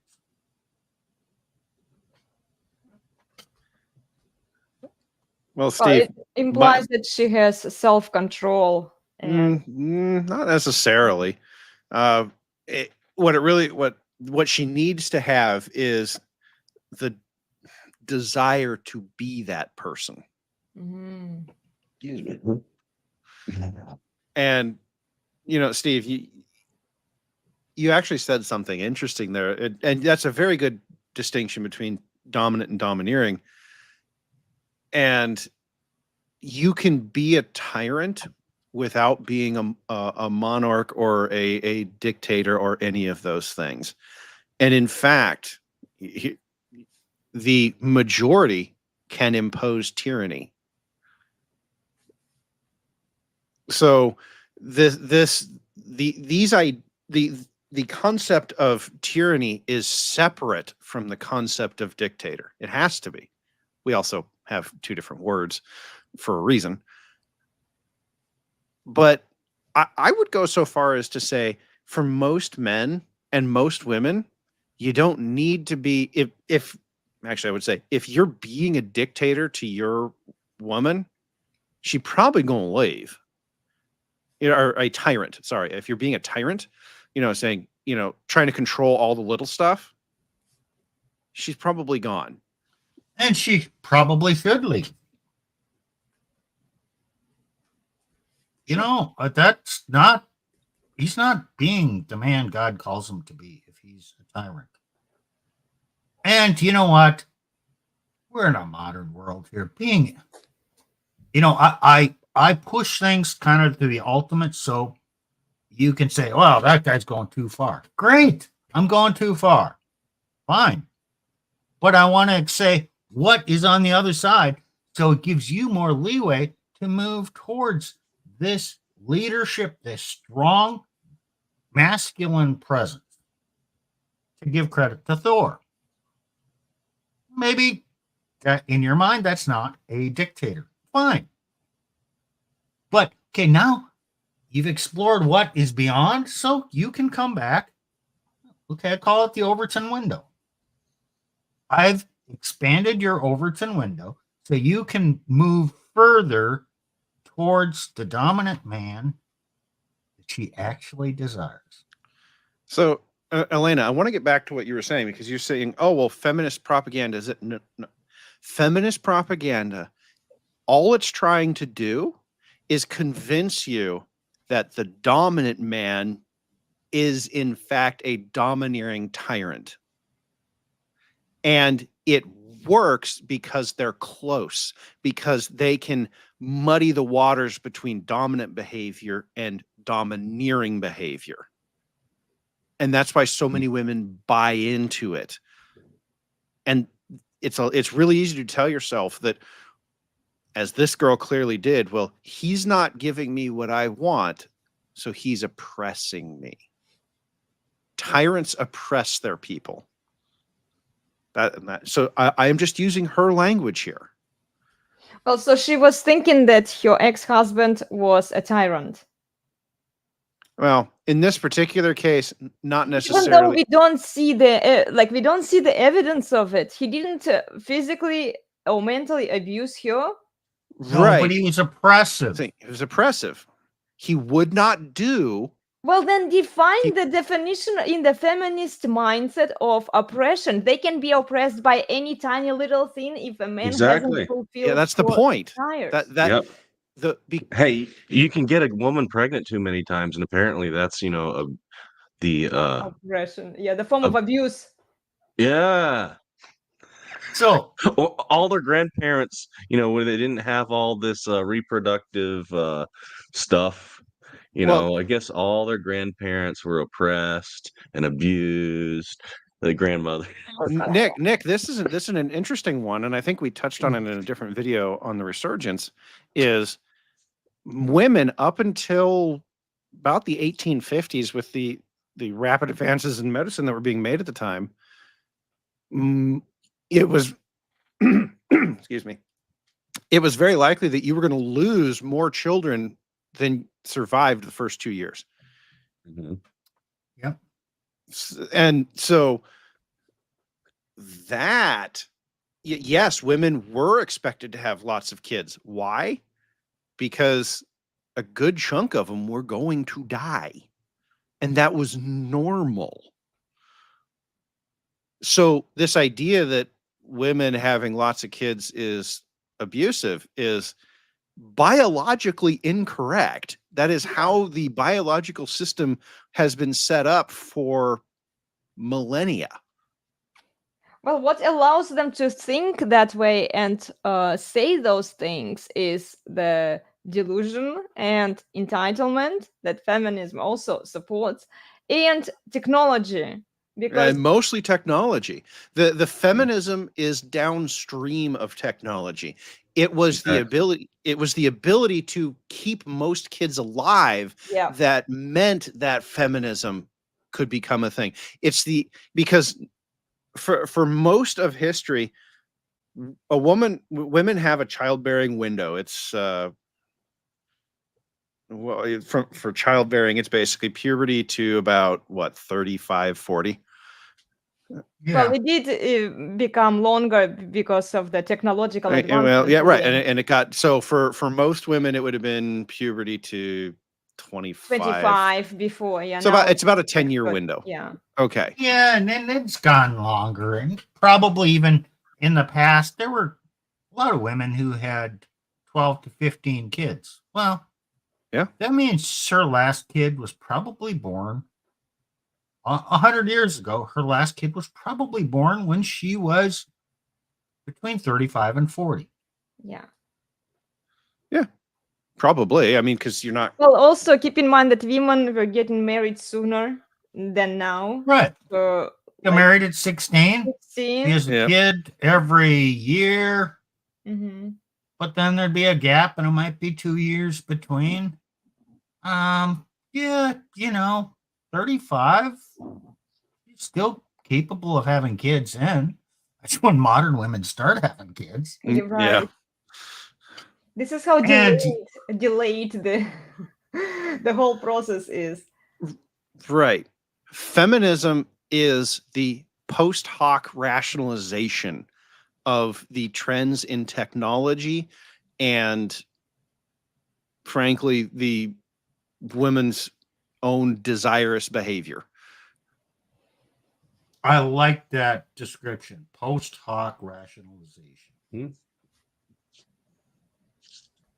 And I am not saying that we should go off and, because I'm not a Luddite. I actually work with computers for a living. I do not believe that technology is something that we should go off and destroy just to make women come back to the fold, so to speak.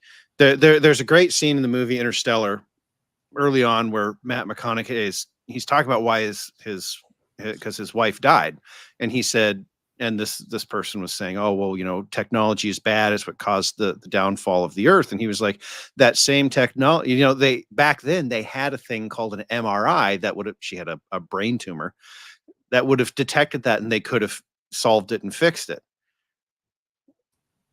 Technology is not evil.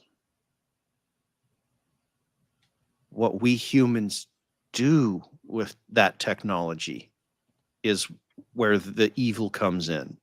So I'm not saying go out and destroy the technology. I'm saying we need to look at how human activity around this technology has been and say, okay, well, that didn't work, so we're not going to do that anymore. And maybe we have to write some laws around it to say, you know what? This technology we're not going to allow ourselves to use this technology this way. By the way, long-range hole punchers are the most legally regulated piece of technology in human history. There's more laws on the books for those things than there are any other piece of technology that we have. Well, if we had restriction on social media, let's say women were not allowed to expose their body parts, then we could have that law. I think it would make better content. Women, no, that's the prostitution problem. Women are going to be exposing themselves for money and have been since the dawn of time. Hey, again, Nick's face covered up. Shutai sent in a comment. Whack job. Okay. Yeah. She's just exposing the way women are. Okay. By that definition, what she's done, without boundaries or self-discipline, okay. Not the woman for me, but actually be thankful for this woman because she's revealing what women are like. And if any of you delusional guys out there, I found a good woman and she's not like that. He doesn't have any of that stuff going on upstairs. Pull your head out of your ass. He does. Maybe not every one of these desires. And I'm not saying your woman is going to do the things that this woman has done. But understand, this is just taken off all the covering, her mind and thoughts are naked to you. Look at those naked dots and say, this is the this is the feral woman. Every woman has a little bit of feral nature. Remember, I said I was going to talk about the Madonna whore. Okay, so when a woman is in her 20s, not thinking about marriage, yeah, what they call it, the hoe phase. She's out to experience, and the experience might be quite varied. Then she moves into, oh, I want to get married and be the good woman. Okay, that's the Madonna phase. Now she wants to pretend, well, okay, I'm a born again virgin. Okay, now I'm different. Now I've recognized my value. And now I'm not going to spread my legs for a one night stand. No, the man has to prove myself because I know my worth. And then she gets married. And then, okay, you know what? I have to be this pure woman in order to be loved. And so I'm going to repress this sexuality. I'm not going to do any wild monkey sex with this guy who's paying the bills, being the good man. But Madonna and the whore always exist in the mind of a woman. And okay, both aspects are there. So if you think you married the Madonna and she doesn't have any whore instincts, okay, I'm just call this paraphrasing. Okay, it's just categories, representing categories. You are delusional as men. You never marry a 100% Madonna, no matter how much she loves Jesus. She has that other side of her. You know what I find paradoxical is women say, Jesus is my boyfriend, I love Jesus, but then they turn out to be run-through whores because they fuck left and right with the chats. But they refuse to spread their legs with their husband who is paying for their bills. Mm-hmm. Because love and sex are two different things in that woman's mind. Yep. He gave it away for free for experience. That's not love. Now I need to be this good girl who, oh no, I don't do those things in order to be loved. But she gives away any love from the man is for a fake woman because she's really not like that. Well, Steve, but then she doesn't give out free sex to her husband. She gives it out to the bad boys that she wants to fuck with. Her husband. That's because she doesn't want to be seen as that that girl who does that. Okay. She doesn't want to be seen that way. And what Steve is talking about here is, and this is the delusion of men. Mm-hmm. The delusion of men is to believe that modern women are equal to them and they are capable of imposing boundaries on themselves. They can somewhat, but they're usually raised that way, or there's a man in the background somewhere, laying down the law. Usually, yeah. Well, okay, Nick, why is it that the father gives away the bride to another man at the altar? Exactly. That's my point. Right. The idea of that bit of pageantry is to demonstrate that there is an unbroken chain of custody. And yes, I'm using that word, women.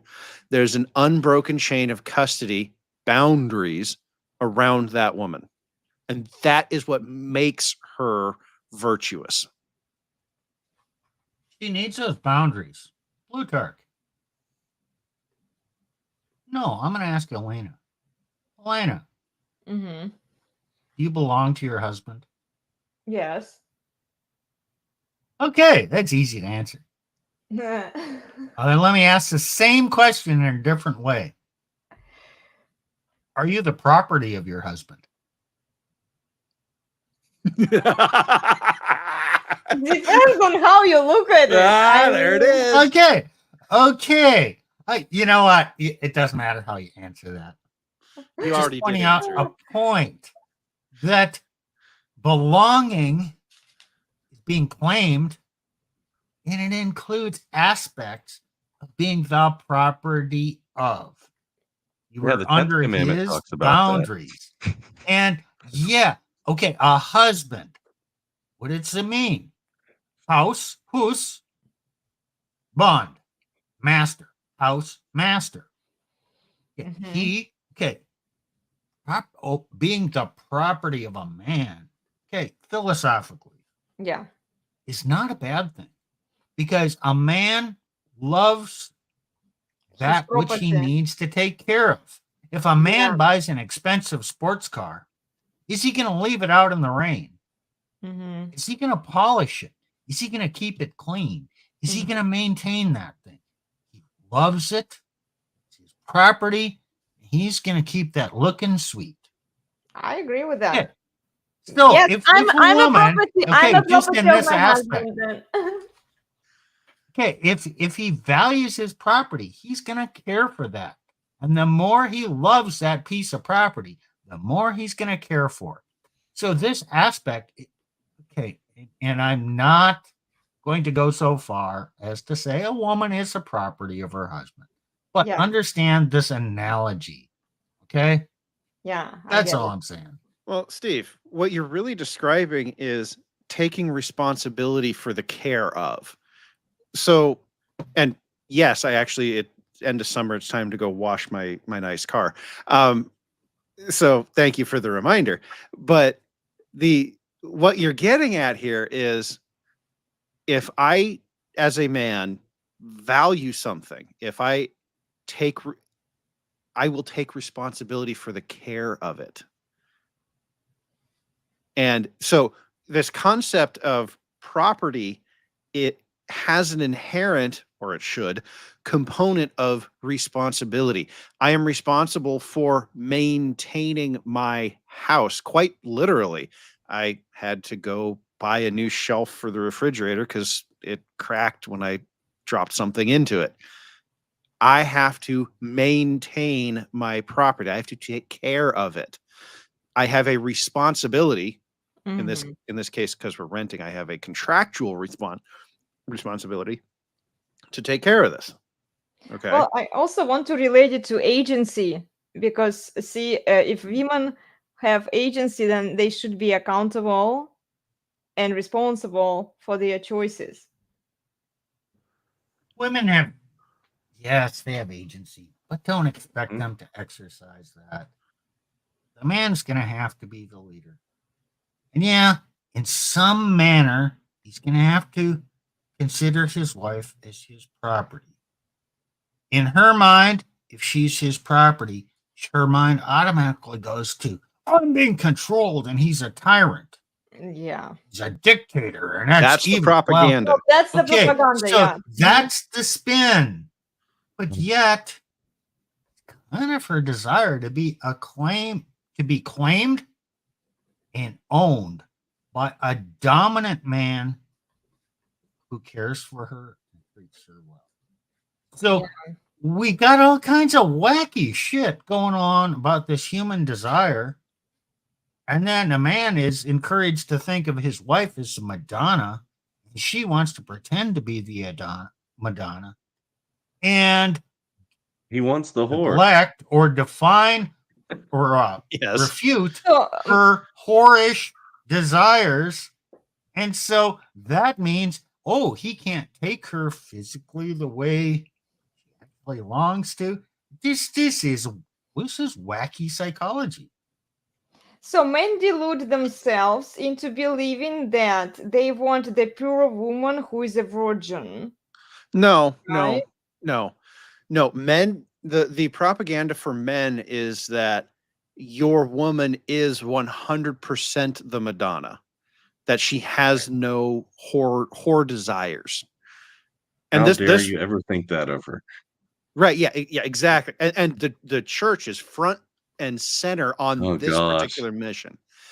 And here on our screen is an example of a woman blowing her relationship up because of this propaganda. the propaganda is designed to make sure that relationships blow up. And the church pushes it because the church desperately wants and needs women to be pure beings of light. Hey, let's take her off the screen now, because I'm tired of looking at her. We're not going to play anymore, are we? I hope not. No. That's a mercy.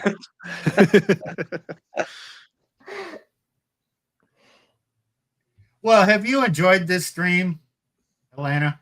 Yes. Very, very educational. Did you take some notes? I did. Okay, here. I had to start my new notebook here.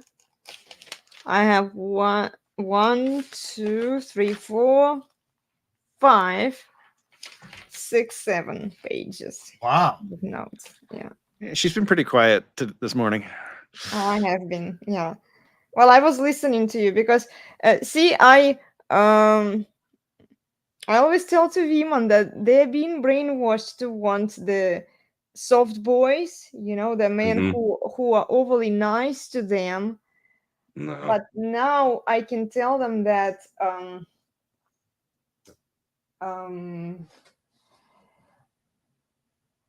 Well, they're also being brainwashed, that they're also being lied to, really, that their feral nature is rational.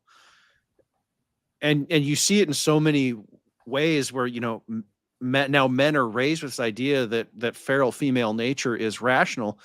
Men start to go, oh, well, that's rational. Well, okay, I'm a rational human actor. I will start to behave in female ways myself. well, yeah, I was telling them about the reverse, that women behave like men behave like women. I actually don't know how much I see. Yeah, some women behave like men, but they have none of the rationality of men. I would actually go so far as to say women behave like feral women, and they're trying to get men to behave like feral women as well.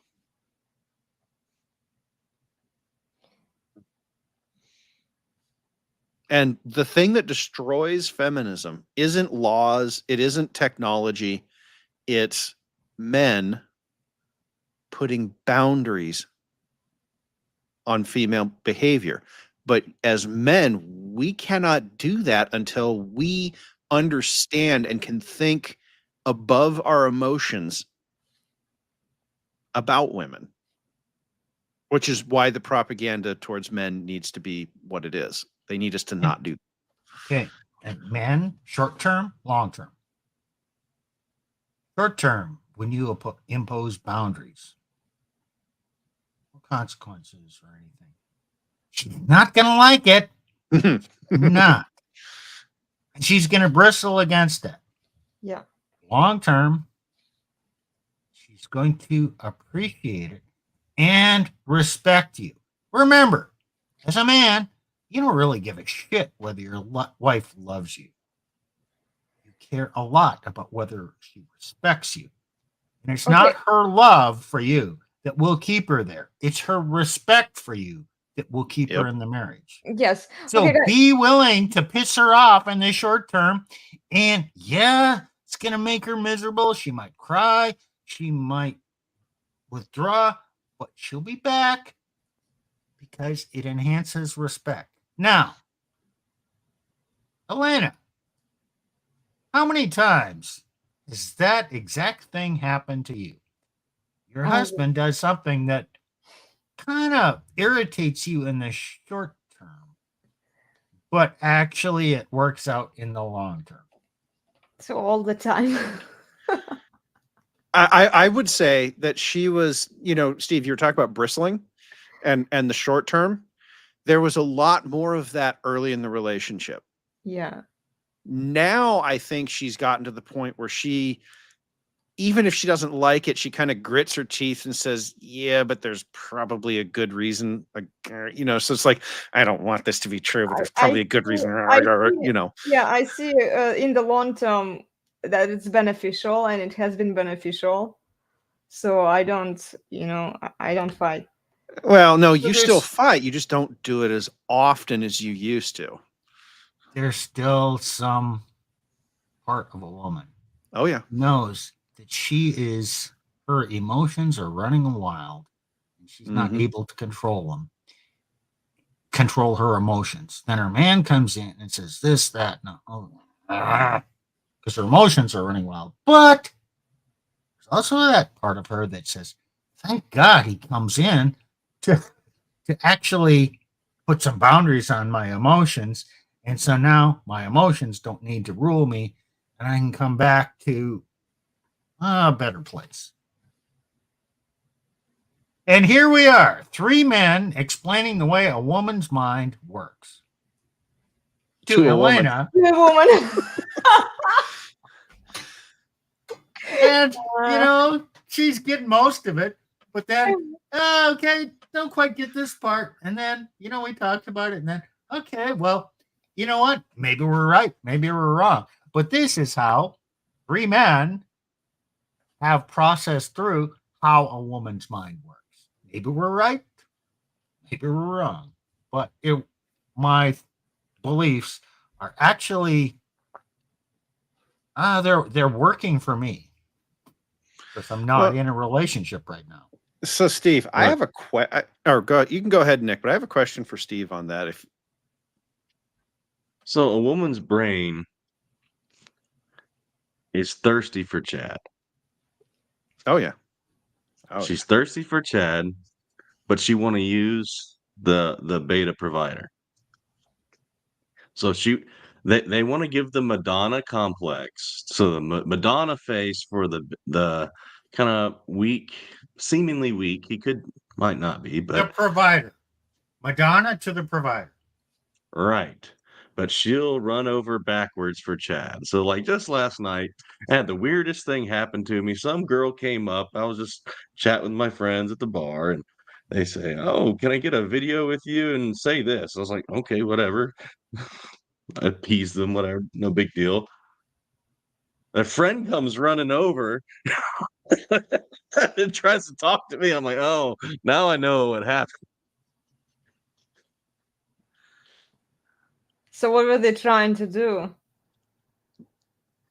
I appeared as a dominant, masculine man, Uh-huh. and they came running.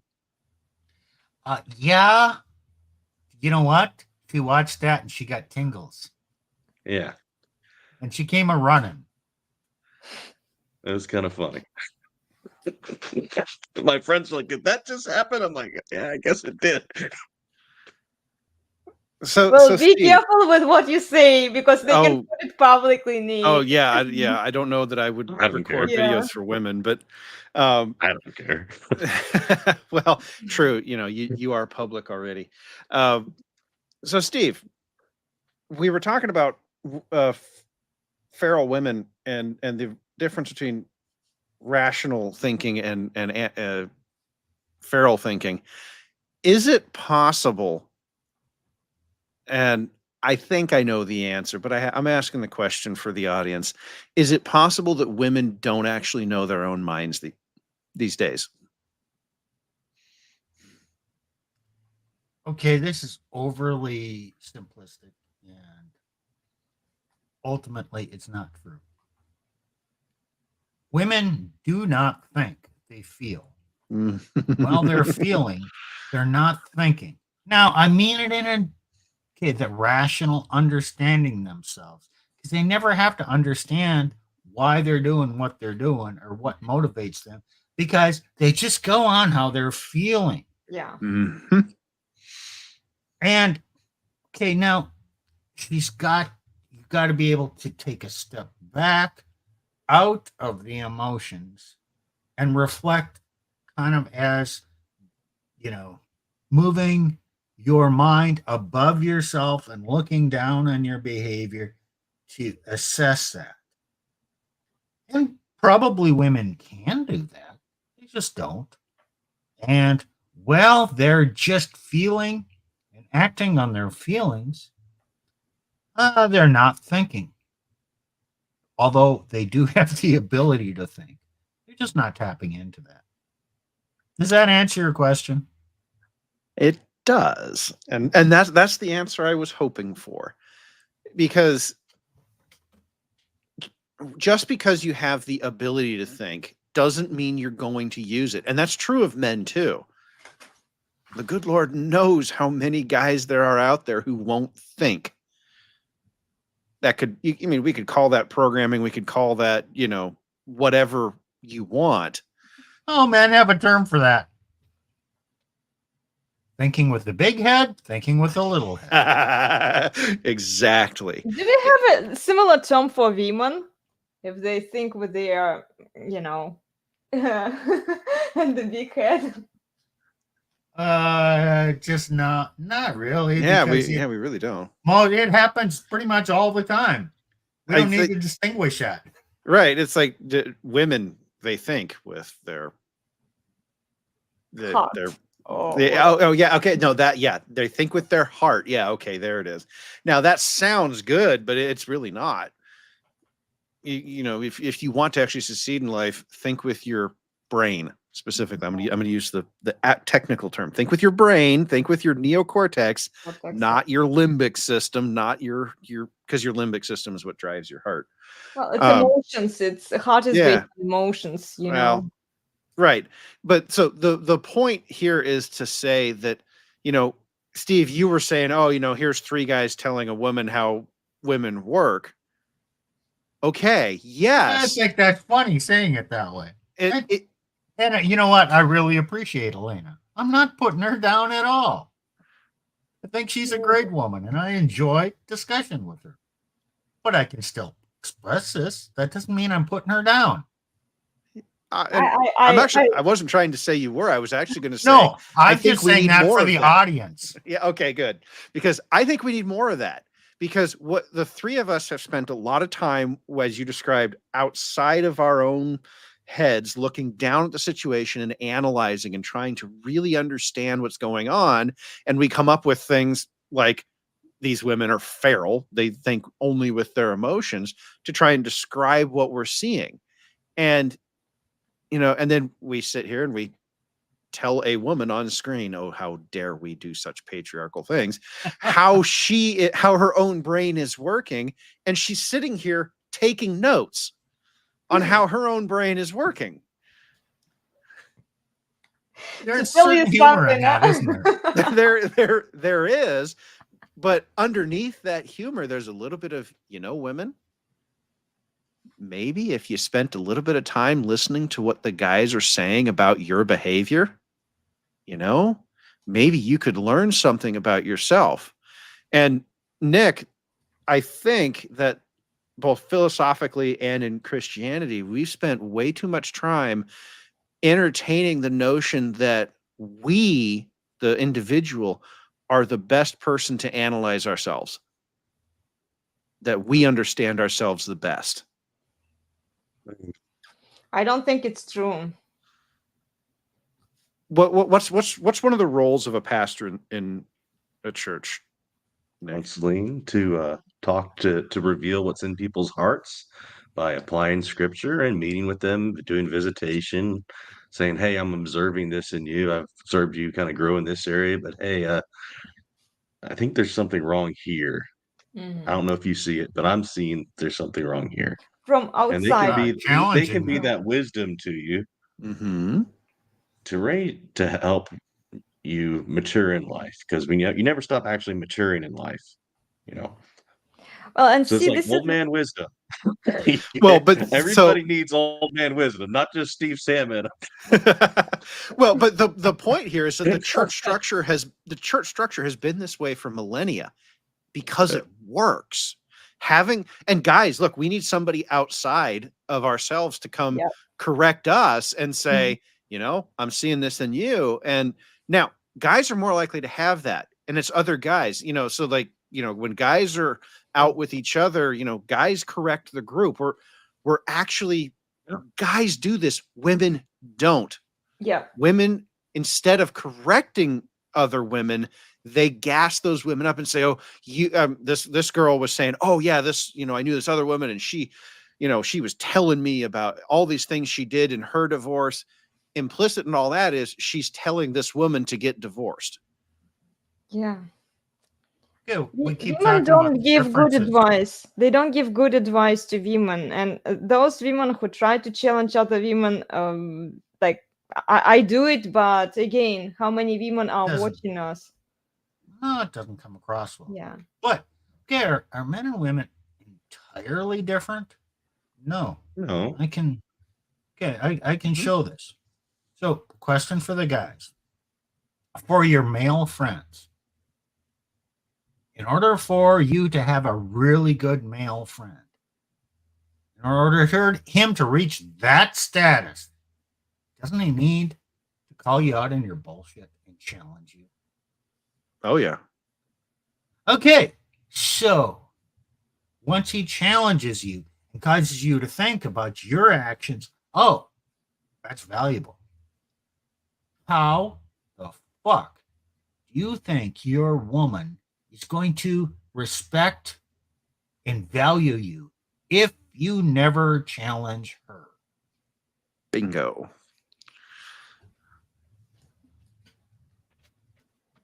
That's where I was trying to go with this.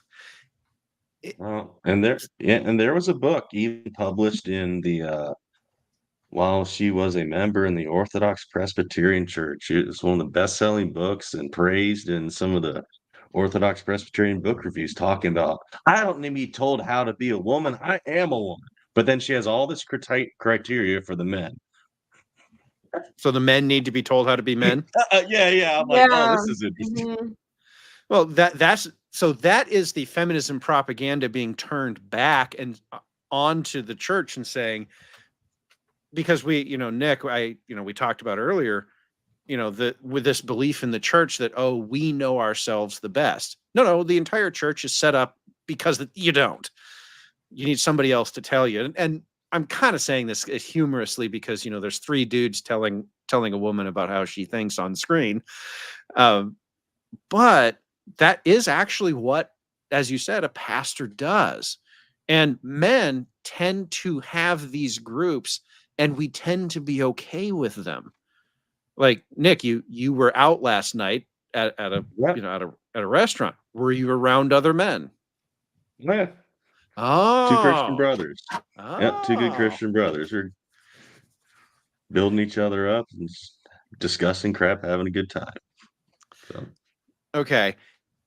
So part of the reason in the red pill we caution against women who have lots of friends is because we know that female friends don't do that. Mm-hmm. This is part of the reason why it's so important for there to be boundaries imposed on a relationship by the man. That man has boundaries imposed on him, but they're not imposed on him by the woman. If you're Christian, they're imposed on you by the church. If you're not, I would say just natural law is imposed on you, but also the responsibilities that you have to take care of the house, the income, men naturally have boundaries imposed on us. And I understand that the sort of wish to be able to put as few boundaries on a woman as possible, because boundaries are a lot of work, but also, it feels so, it feels unloving to have to tell a person no. Well, it's actually the other way around. If a person doesn't It feel that is. there will be no boundaries placed upon him. But it doesn't feel good to have to do that. My dad said, we talked about this a lot. He hated having to discipline us. Mm. But he did it. Yeah, exactly. Yep. He did it anyway, because without those boundaries, I would not be the man I am today. So are you saying that discipline is love and care? Absolutely. Yeah. That's what the Bible says. Mm-hmm. And that's part of the betaization. As a man is married to a woman for a while. Man, his leadership. It's a pain in the ass. It's a lot of work. Yep. This enforcing boundaries. And calling them out on their bad behavior. And, the classic word, discipline. Yeah. That's a Maintaining terrible order. word. Not punishment. Maintaining Discipline. order. Mm-hmm. That's, oh man, I just want to come home and I want to sit on the couch and relax because I've been busting my butt all day long. I Mhm. don't want to have to, take charge and do mental work here with my wife. Her behavior's not that bad. Just let it go. Well, okay, I understand that because I've been that guy. Mhm. Well, what happens if you neglect those duties?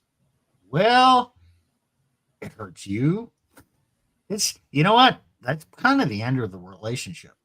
Hurts you, and it's going to hurt her, and she's going to rationalize. She's going to go do her own thing.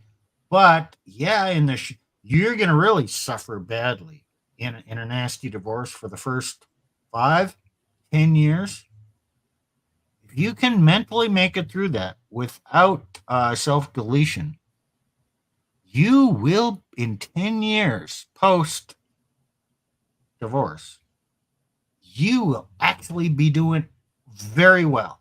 And regardless of how well she did financially in the divorce, ooh, box wine and cats. Oh, that's where this chick is headed. And the other thing is you can see how undisciplined she is. Mhm. She says, we say, oh, but she wrote a list. Yeah, okay, fine. She's capable of basic or mental organization. Okay. The point is, look at her life. Her life is all over the place. She bounces around from jobs and vacations and I want Chad Thundercock but I also want, Okay. She's not Let's summarize. stable. What did she do? Got divorced because he was oppressing her sexuality. Then she goes on 2 years of lesbo action. Then about 2 years of hookup with a few dates in there. Then she does some self-improvement stuff. And all the while that she's on the dating sites and trying to find her knight in shining armor, which she finds, she doesn't give him any action.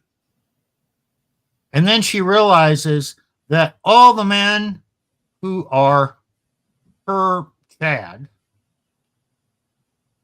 are, there's not that many of them. And okay, she later on talks about, oh, the man was 60. Okay, but he's only doing cardio and he's just all skin and bones looking for the muscle man. And then she talks about the young guys.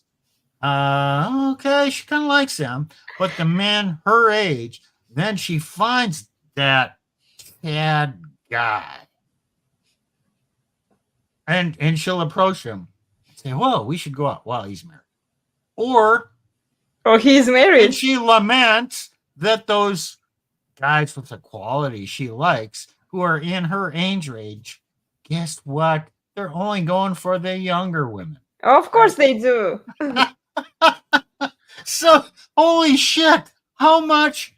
Okay, look, you're looking all over creation for What did you happiness, win? What and it did you escapes win you. there?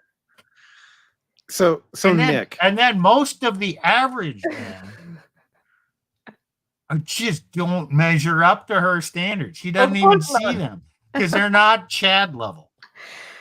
Hey Nick, I'm gonna do something and don't hate me too much for this. There's a quote on the bottom of the screen here from Proverbs. It's a well-known quote. Yes. I'm gonna read it and I'm gonna change a couple words.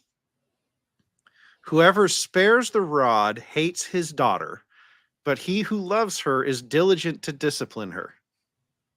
Okay. I bet you a lot of the women are mad about that. I think that's fine. Okay, spares the rod.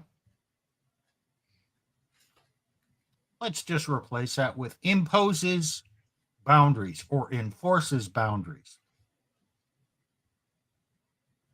Isn't that this? It does that not capture the same concept, the same thought?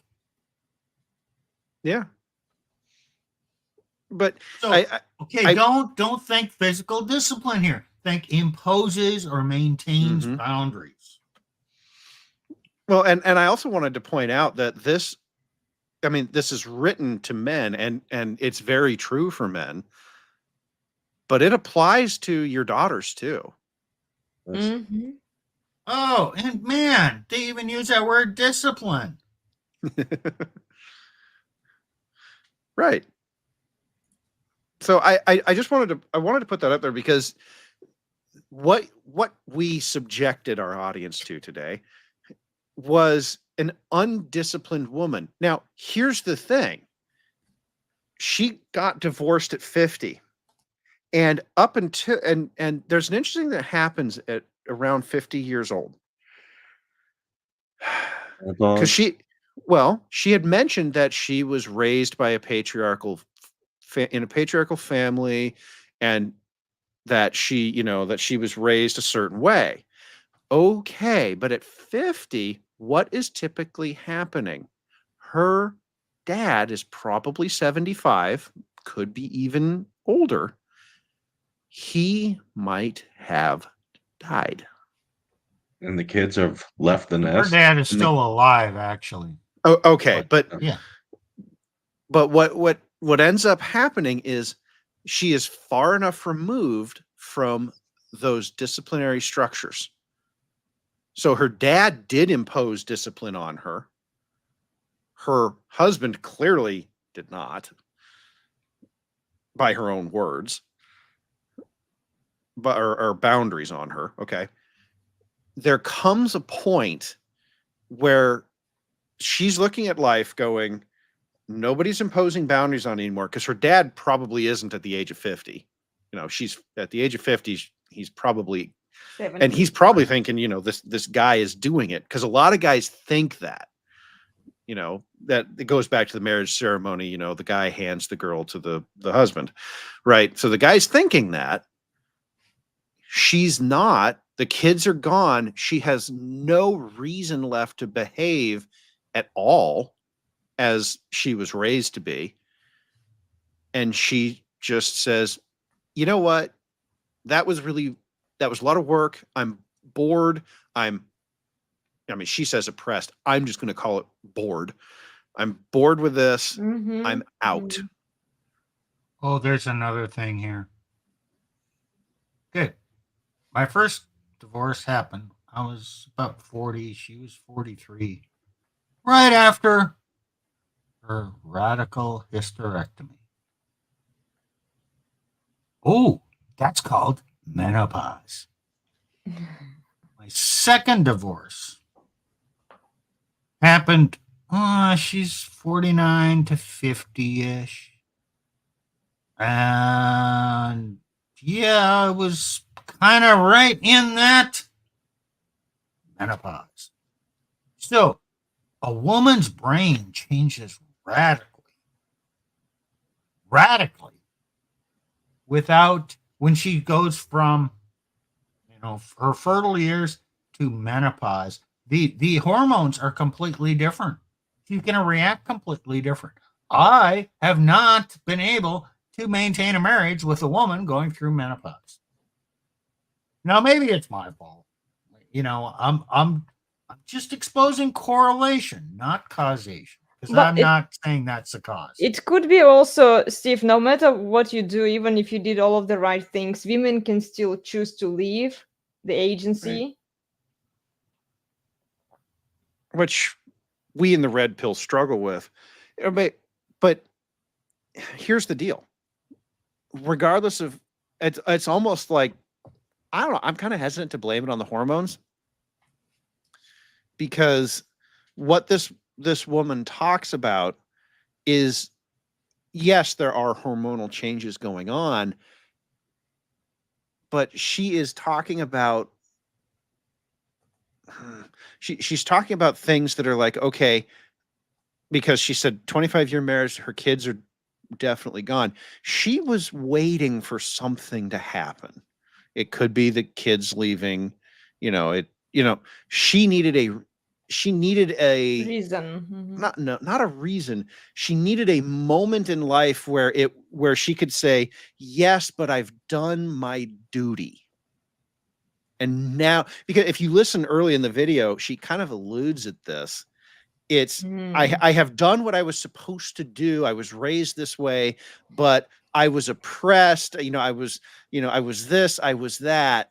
And I think what you're actually seeing, you're seeing agency of women. And then she said, she didn't say it exactly this way. Then it's me time. Now it's right, me. yeah. I have to spend money on me. Okay, so they Right. also refer to family life and raising kids, guys, as sacrifice. I've sacrificed these years of my life. Now I want to enjoy. I've heard it from so many older women who leave their families, So leave their husbands. Now kids are I out. am like entitled. the men don't do shit, huh? It's like their Now I'm husbands don't do entitled shit, right? to live for me. Uh-huh. Right. And so Mhm. I think that's more what goes on. And 50 just happens to be a point where a lot of women get to.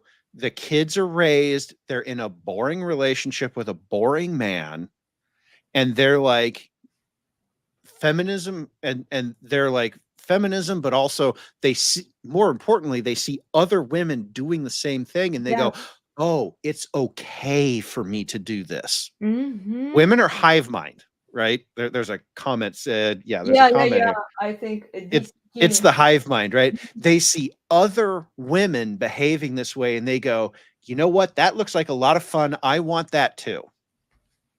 So women have honey. You can, honey. The sisterhood comes in. well, but see, that's just it. Women have agency and they give it up to the hive mind. They're not giving it up to the men. If women give up agency, they give it up to other women. Yeah. To the sisterhood. Okay, here's another funny thing. And we've kind of talked about this. See, a woman's walking by and you smack her on the ass. Well, a lot of men will say, no, I'm not going to do that. She could accuse me of domestic violence. That's too risky. Well, let's talk about the risks of not doing that. The risks of not doing that is she thinks you're boring and she's going to divorce you. So there's the risk of not smacking your wife on the ass. Because she'll accuse you of it either way. Well, and see, that's the thing about the silver bullet divorce. The accusation does not even need you to have actually done it. So you think you are protecting yourself. Sorry, guys, you're not. And so honestly, I look at that and go, look, if it's going to be either way, you know what? She has a great ass. I'm going to smack it. So you're actually oppressing your wife by not fulfilling her sexual desires when you're not smacking her on the ass when she walks by because you're not appreciating her. That's how I view it, you know. So, Steve, what was interesting about that long chain was you know how female logic, and they describe how it goes all over and it's these really long verbal things. You actually just did a perfect example of female thinking right there. And you proved the point brilliantly. This is how women think. You are oppressing her by not smacking her ass. Exactly. And then in the divorces, when they divorce their husbands and take kids from them and all of that, it's because you guys didn't smack them in the ass. You know, they can say that I divorced my husband because he didn't discipline me and he didn't smack me in the ass when I was they're not going to say it that way, but that's kind of underlying what they're saying. It's kind of true. Yeah, the whole ass smacking thing is it's a container idea for, taking care of for your a lot of things. yeah, taking care of business. And okay, this is not controlling. This is not domineering. If she walks by, you smack her in the ass. Are you trying to control her? Or is, damn, that's fine? Is it a compliment? It is a compliment. So in your A mind, compliment. what is it? Controlling her It's a compliment. or complimenting her? It's a compliment. Yeah. And guys, the women know it's a compliment. Mhm. They know. Particularly with the smack on the they know. They can tell you that it's not. Ignore them. It's just shit test. Like they tell you they want Yes. to check how quickly you crash with your masculine dominance. When I do it, she says ow, so I do it again. Well, because oftentimes I don't expect it. Oh, darn it. You know, Here we go. Yeah, there it is. from the I got to use this example from the book Practical Female Psychology for Practical Men. Uh-huh. They talk about shit tests in there. Uh-huh. So your wife walks out. Does my butt look fat in these jeans? Okay, now that's a question like, oh, how the fuck do I answer? Let's go. You know what? I'm going to have to see your ass out of those jeans and compare. That's a good Okay, answer. it's a way of turning it into play and sexual and, sparking excitement. Okay, it's a simple way in handling a shit test. And she will delight in that. Oh, you want to see my naked butt to see if it's sexy? Well, yeah. Yeah, Right. you know what? This study of male and female dynamics, it takes time. And it seems like it's a paradox. Women say they want is not what they want. Mhm. Yes, it's what they say they want at the surface level without understanding the underlying assumptions, understand what she really means. And yes, it can be a paradox. You're going to have to, as a man, to find that peace, you're going to have to accept that paradoxes can be true. Just accept them until you can actually understand why the paradox exists.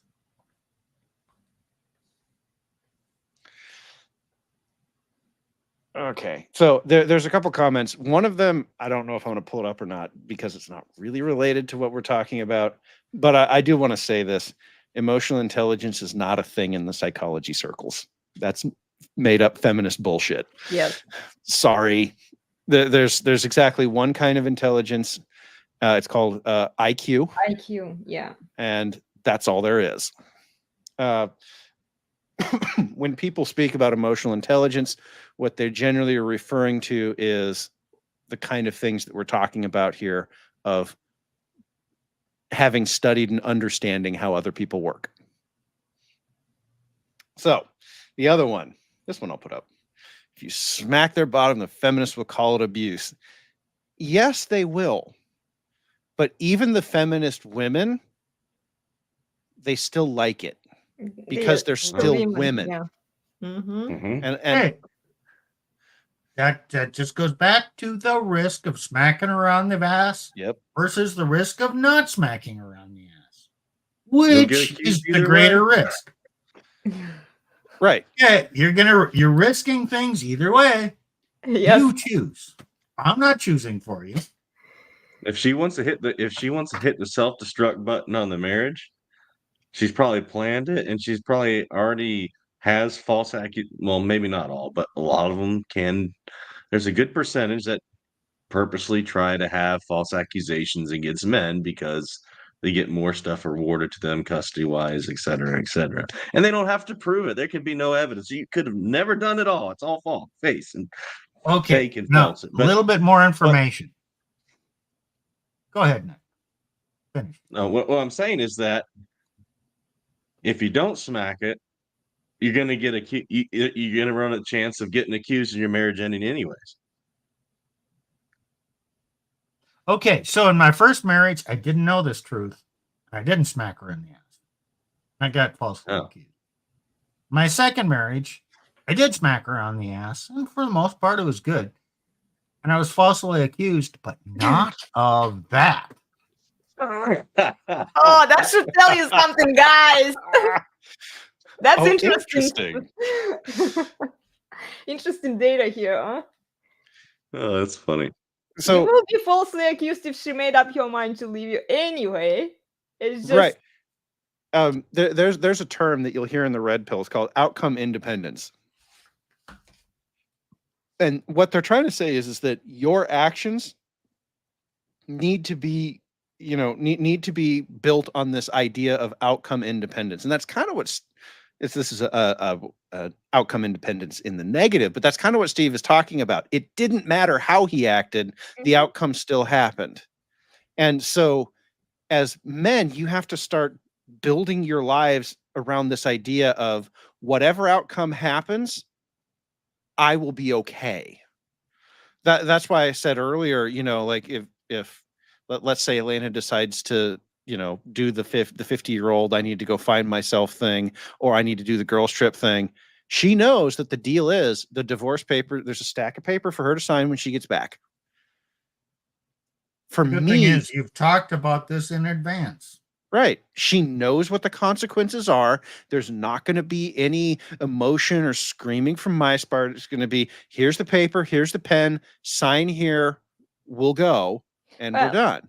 it's But not that. that's for me. That is me looking at this going, she is not rational, but she has agency. Thanks, Darwin. Thank you. Yeah. Oh yeah, no, you're not rational. But she has agency to behave however she wants, and so I'm not going to lose my shit if she decides to blow up the marriage.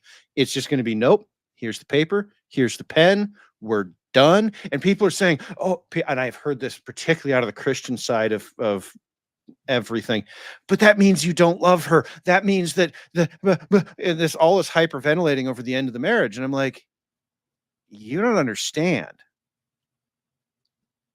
She's the one giving up on all those quote unquote Christian morals about the marriage when she does this. Mhm. She's the Right. one who made the choice.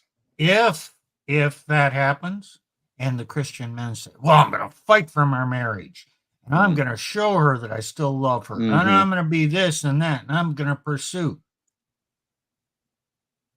You're a What? simp. Waste of energy, because that's what I did.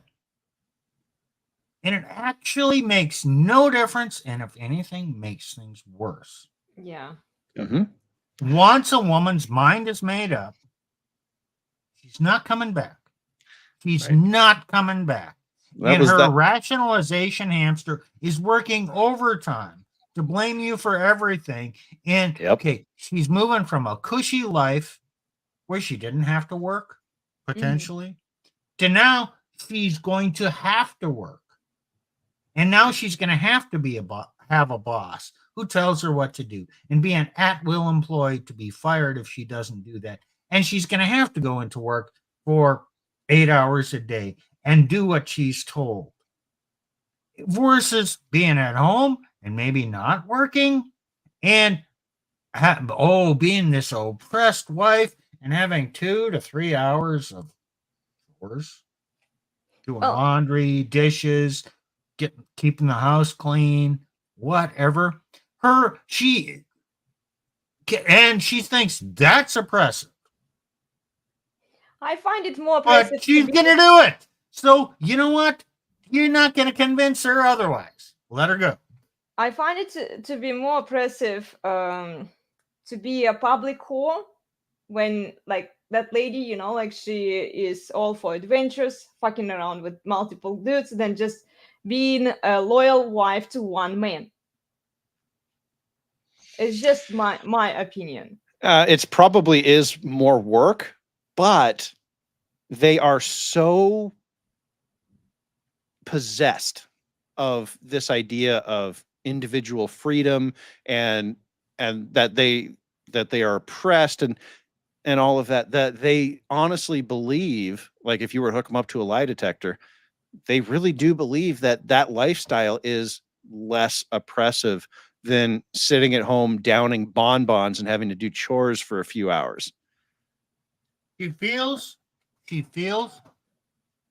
so trapped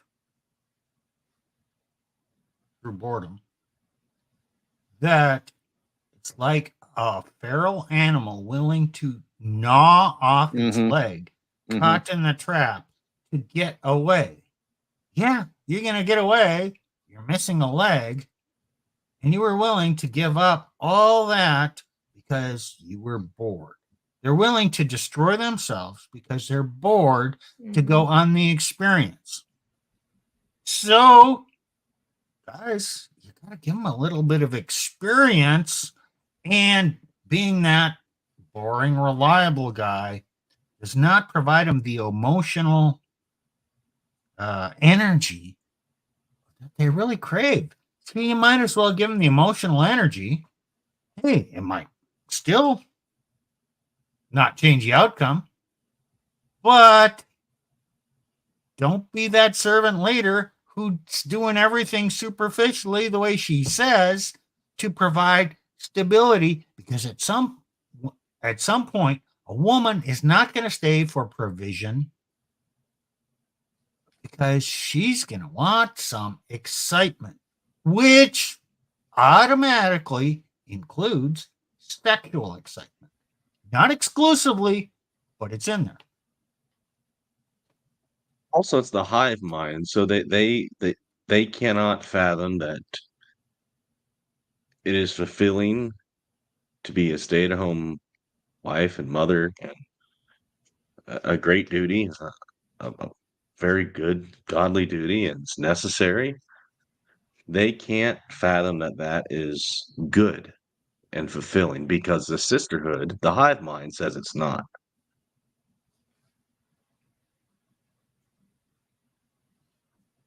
And so they're not going to be satisfied because they don't have the validation of the sisterhood.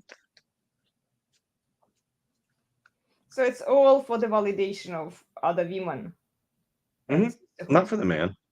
You know, that's feminism. You can't do You're anything. right. They prioritize.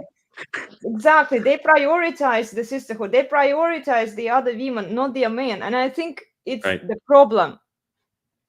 A woman cares about the feelings of whores more than she cares about her husband or her children. She will throw the patriarchy under the bus, destroy her life, destroy her children's lives. Yep. And say, oh, that woman over there, well, she was just abused by men. We need to accept her. She cares more about the feelings of other women, including whores, than she does ultimately about her husband, primarily, and secondarily about her children, because she will put her children through hell. Yeah. To get away and experience what she wants to hear. And all the other women who are who they are will support her in that without any rational thought to how her husband feels and how the husband is provided for her, or the ultimate well-being of her children.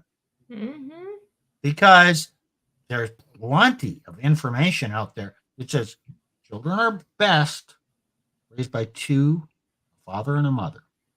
They're almost as good raised by a single father, and they suffer greatly while raised by a single mother. But they will think, oh, I'm that special snowflake that I'm going to raise my children well. Never, ever, ever, ever, ever turns out that way. If they really loved their children, they'd give them to the father. Yeah. Yeah, they can't give them to the father, though, because they use them as meal tickets. Correct. They need them for the leverage they get. So that is kind of where we sit right now with women using with how these women are behaving, is that even the children become leverage to rationalize her choices to leave. Oh yeah, yeah. What? Isn't this delusional? A little bit. Does a delusion ever end? No. Yeah, I'll Delusion. say it does end. And there's death and resurrection. Okay, so we have to die. Yeah, so not in this life. It won't end. And that's when I'll stop being delusional. Yay. So, Nick, you've encountered a lot of free-range women. If they actually sat down and watched one of these streams, would they be less attracted to you?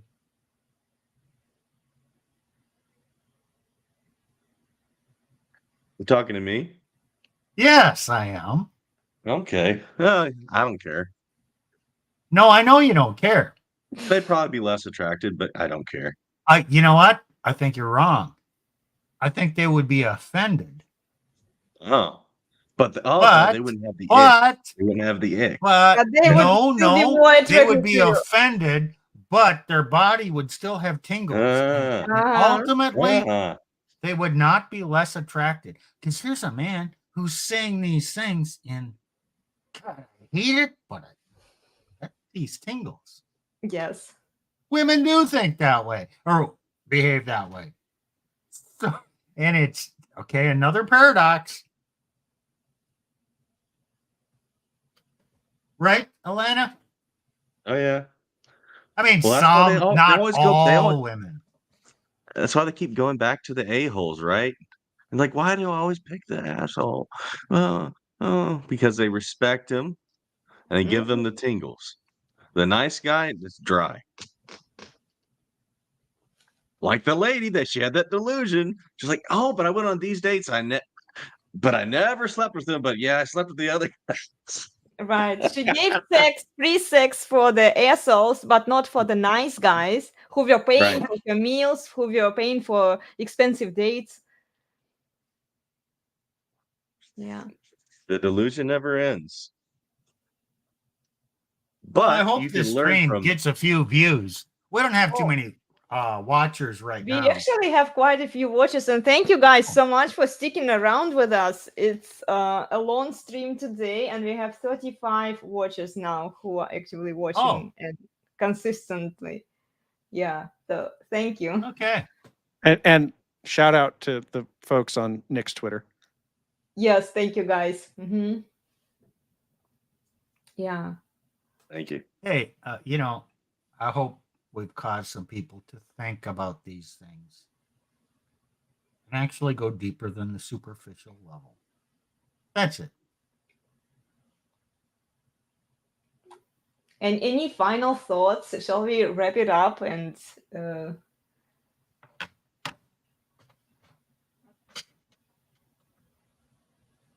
I'm good. what do you think?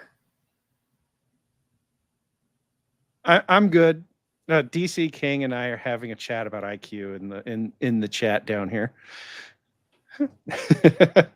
And who knows? We might have to do one on this where we bring Elena in to talk about psychology, but psychology does not recognize the concept of emotional intelligence. That is made up bullshit. So he said, oh well, but how do you end up with having it? Then you wouldn't have school hole punchers or gay men or destiny. Look, intelligence does not tell you that you're on the wrong path. That's primarily controlled by the belief systems that you hold, whether or not you think you're on the wrong path. All intelligence does is let you think faster than other people. You're going to see you're going to see a complex problem more than you're going to see. Well, I would add one comment there, because it makes sense. By introducing the emotional intelligence into the schools, we've educated people to follow their hearts and Right. emotions. It's It actually creates more damage in the long run. Well, the emotional intelligence thing is actually an intent to get you to believe that by following your heart and your emotions, you are doing something intelligent. Yeah. That is incorrect.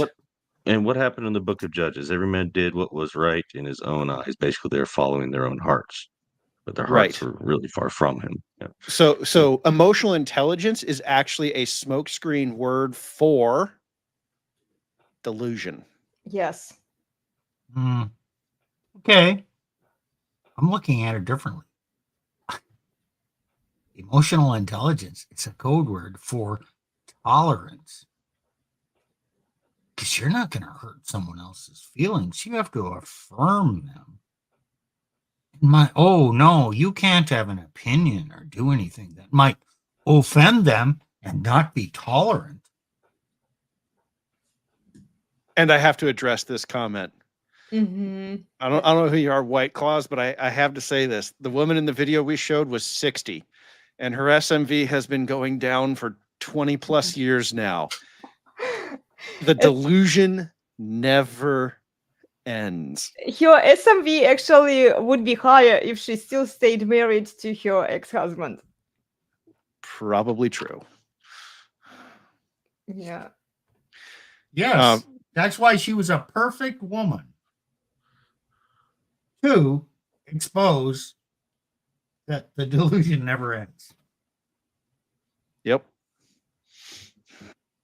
And she's not the only example. We've been analyzing a lot of older women on social media, what they are saying.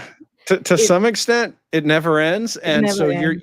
you're never gonna run out of people to talk about, but also you're not gonna change anything. Right. So yeah. So meanwhile, RP Thor over at Dragon Ship, his theme today is dead bedrooms. Ooh, yeah, guys. And okay, our stream on Monday. There was no stream on Wednesday. No, Wednesday. Wednesday was about the corn problem. Uh-huh. And we kind of touched on the idea that the dead bedroom drives married and Christian women or Christian men into getting their needs met and using corn.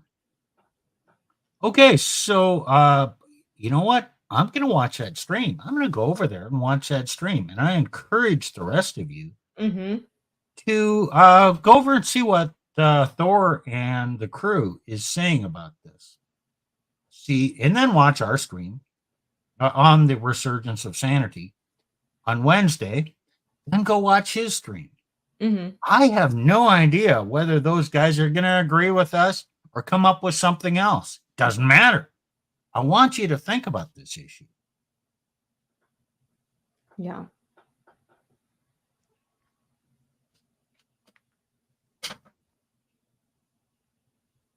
And you did watch, you did do a show about corn, right?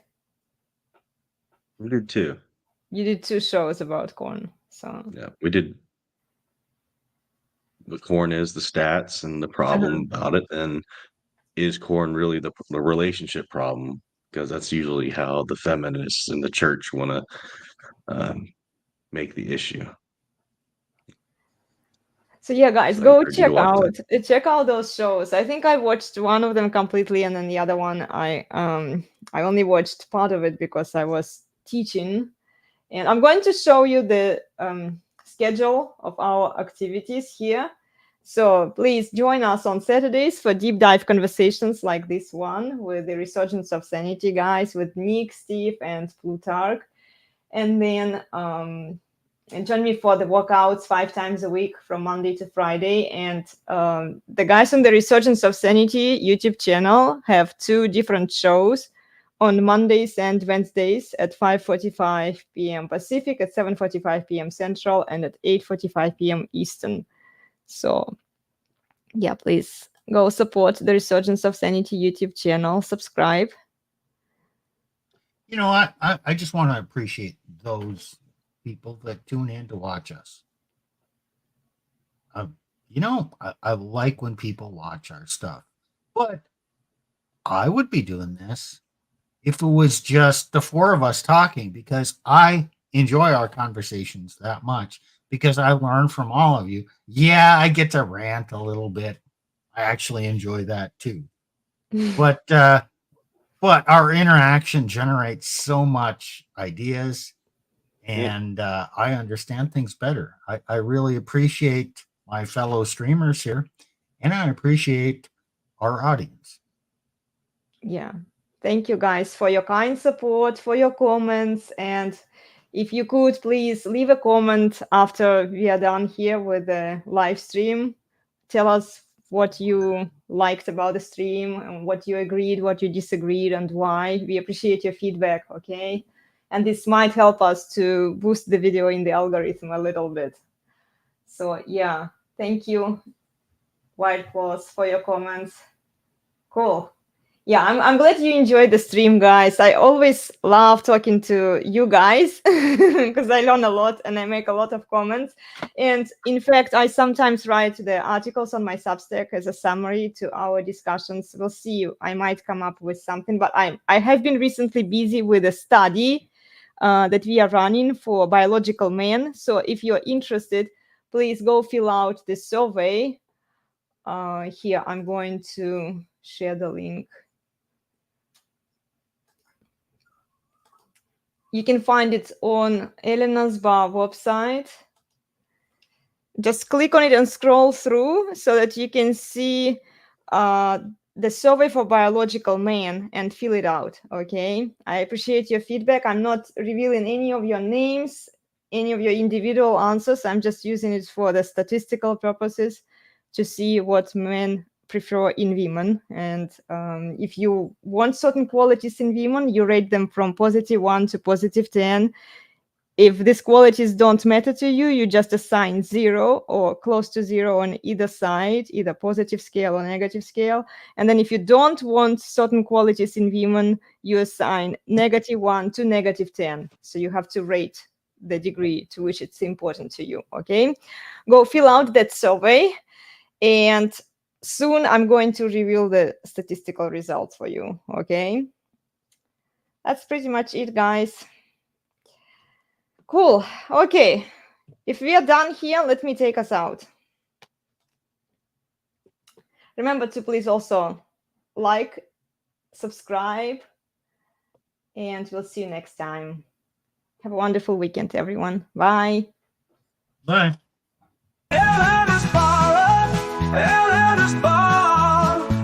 The best place on the internet, the very best by far.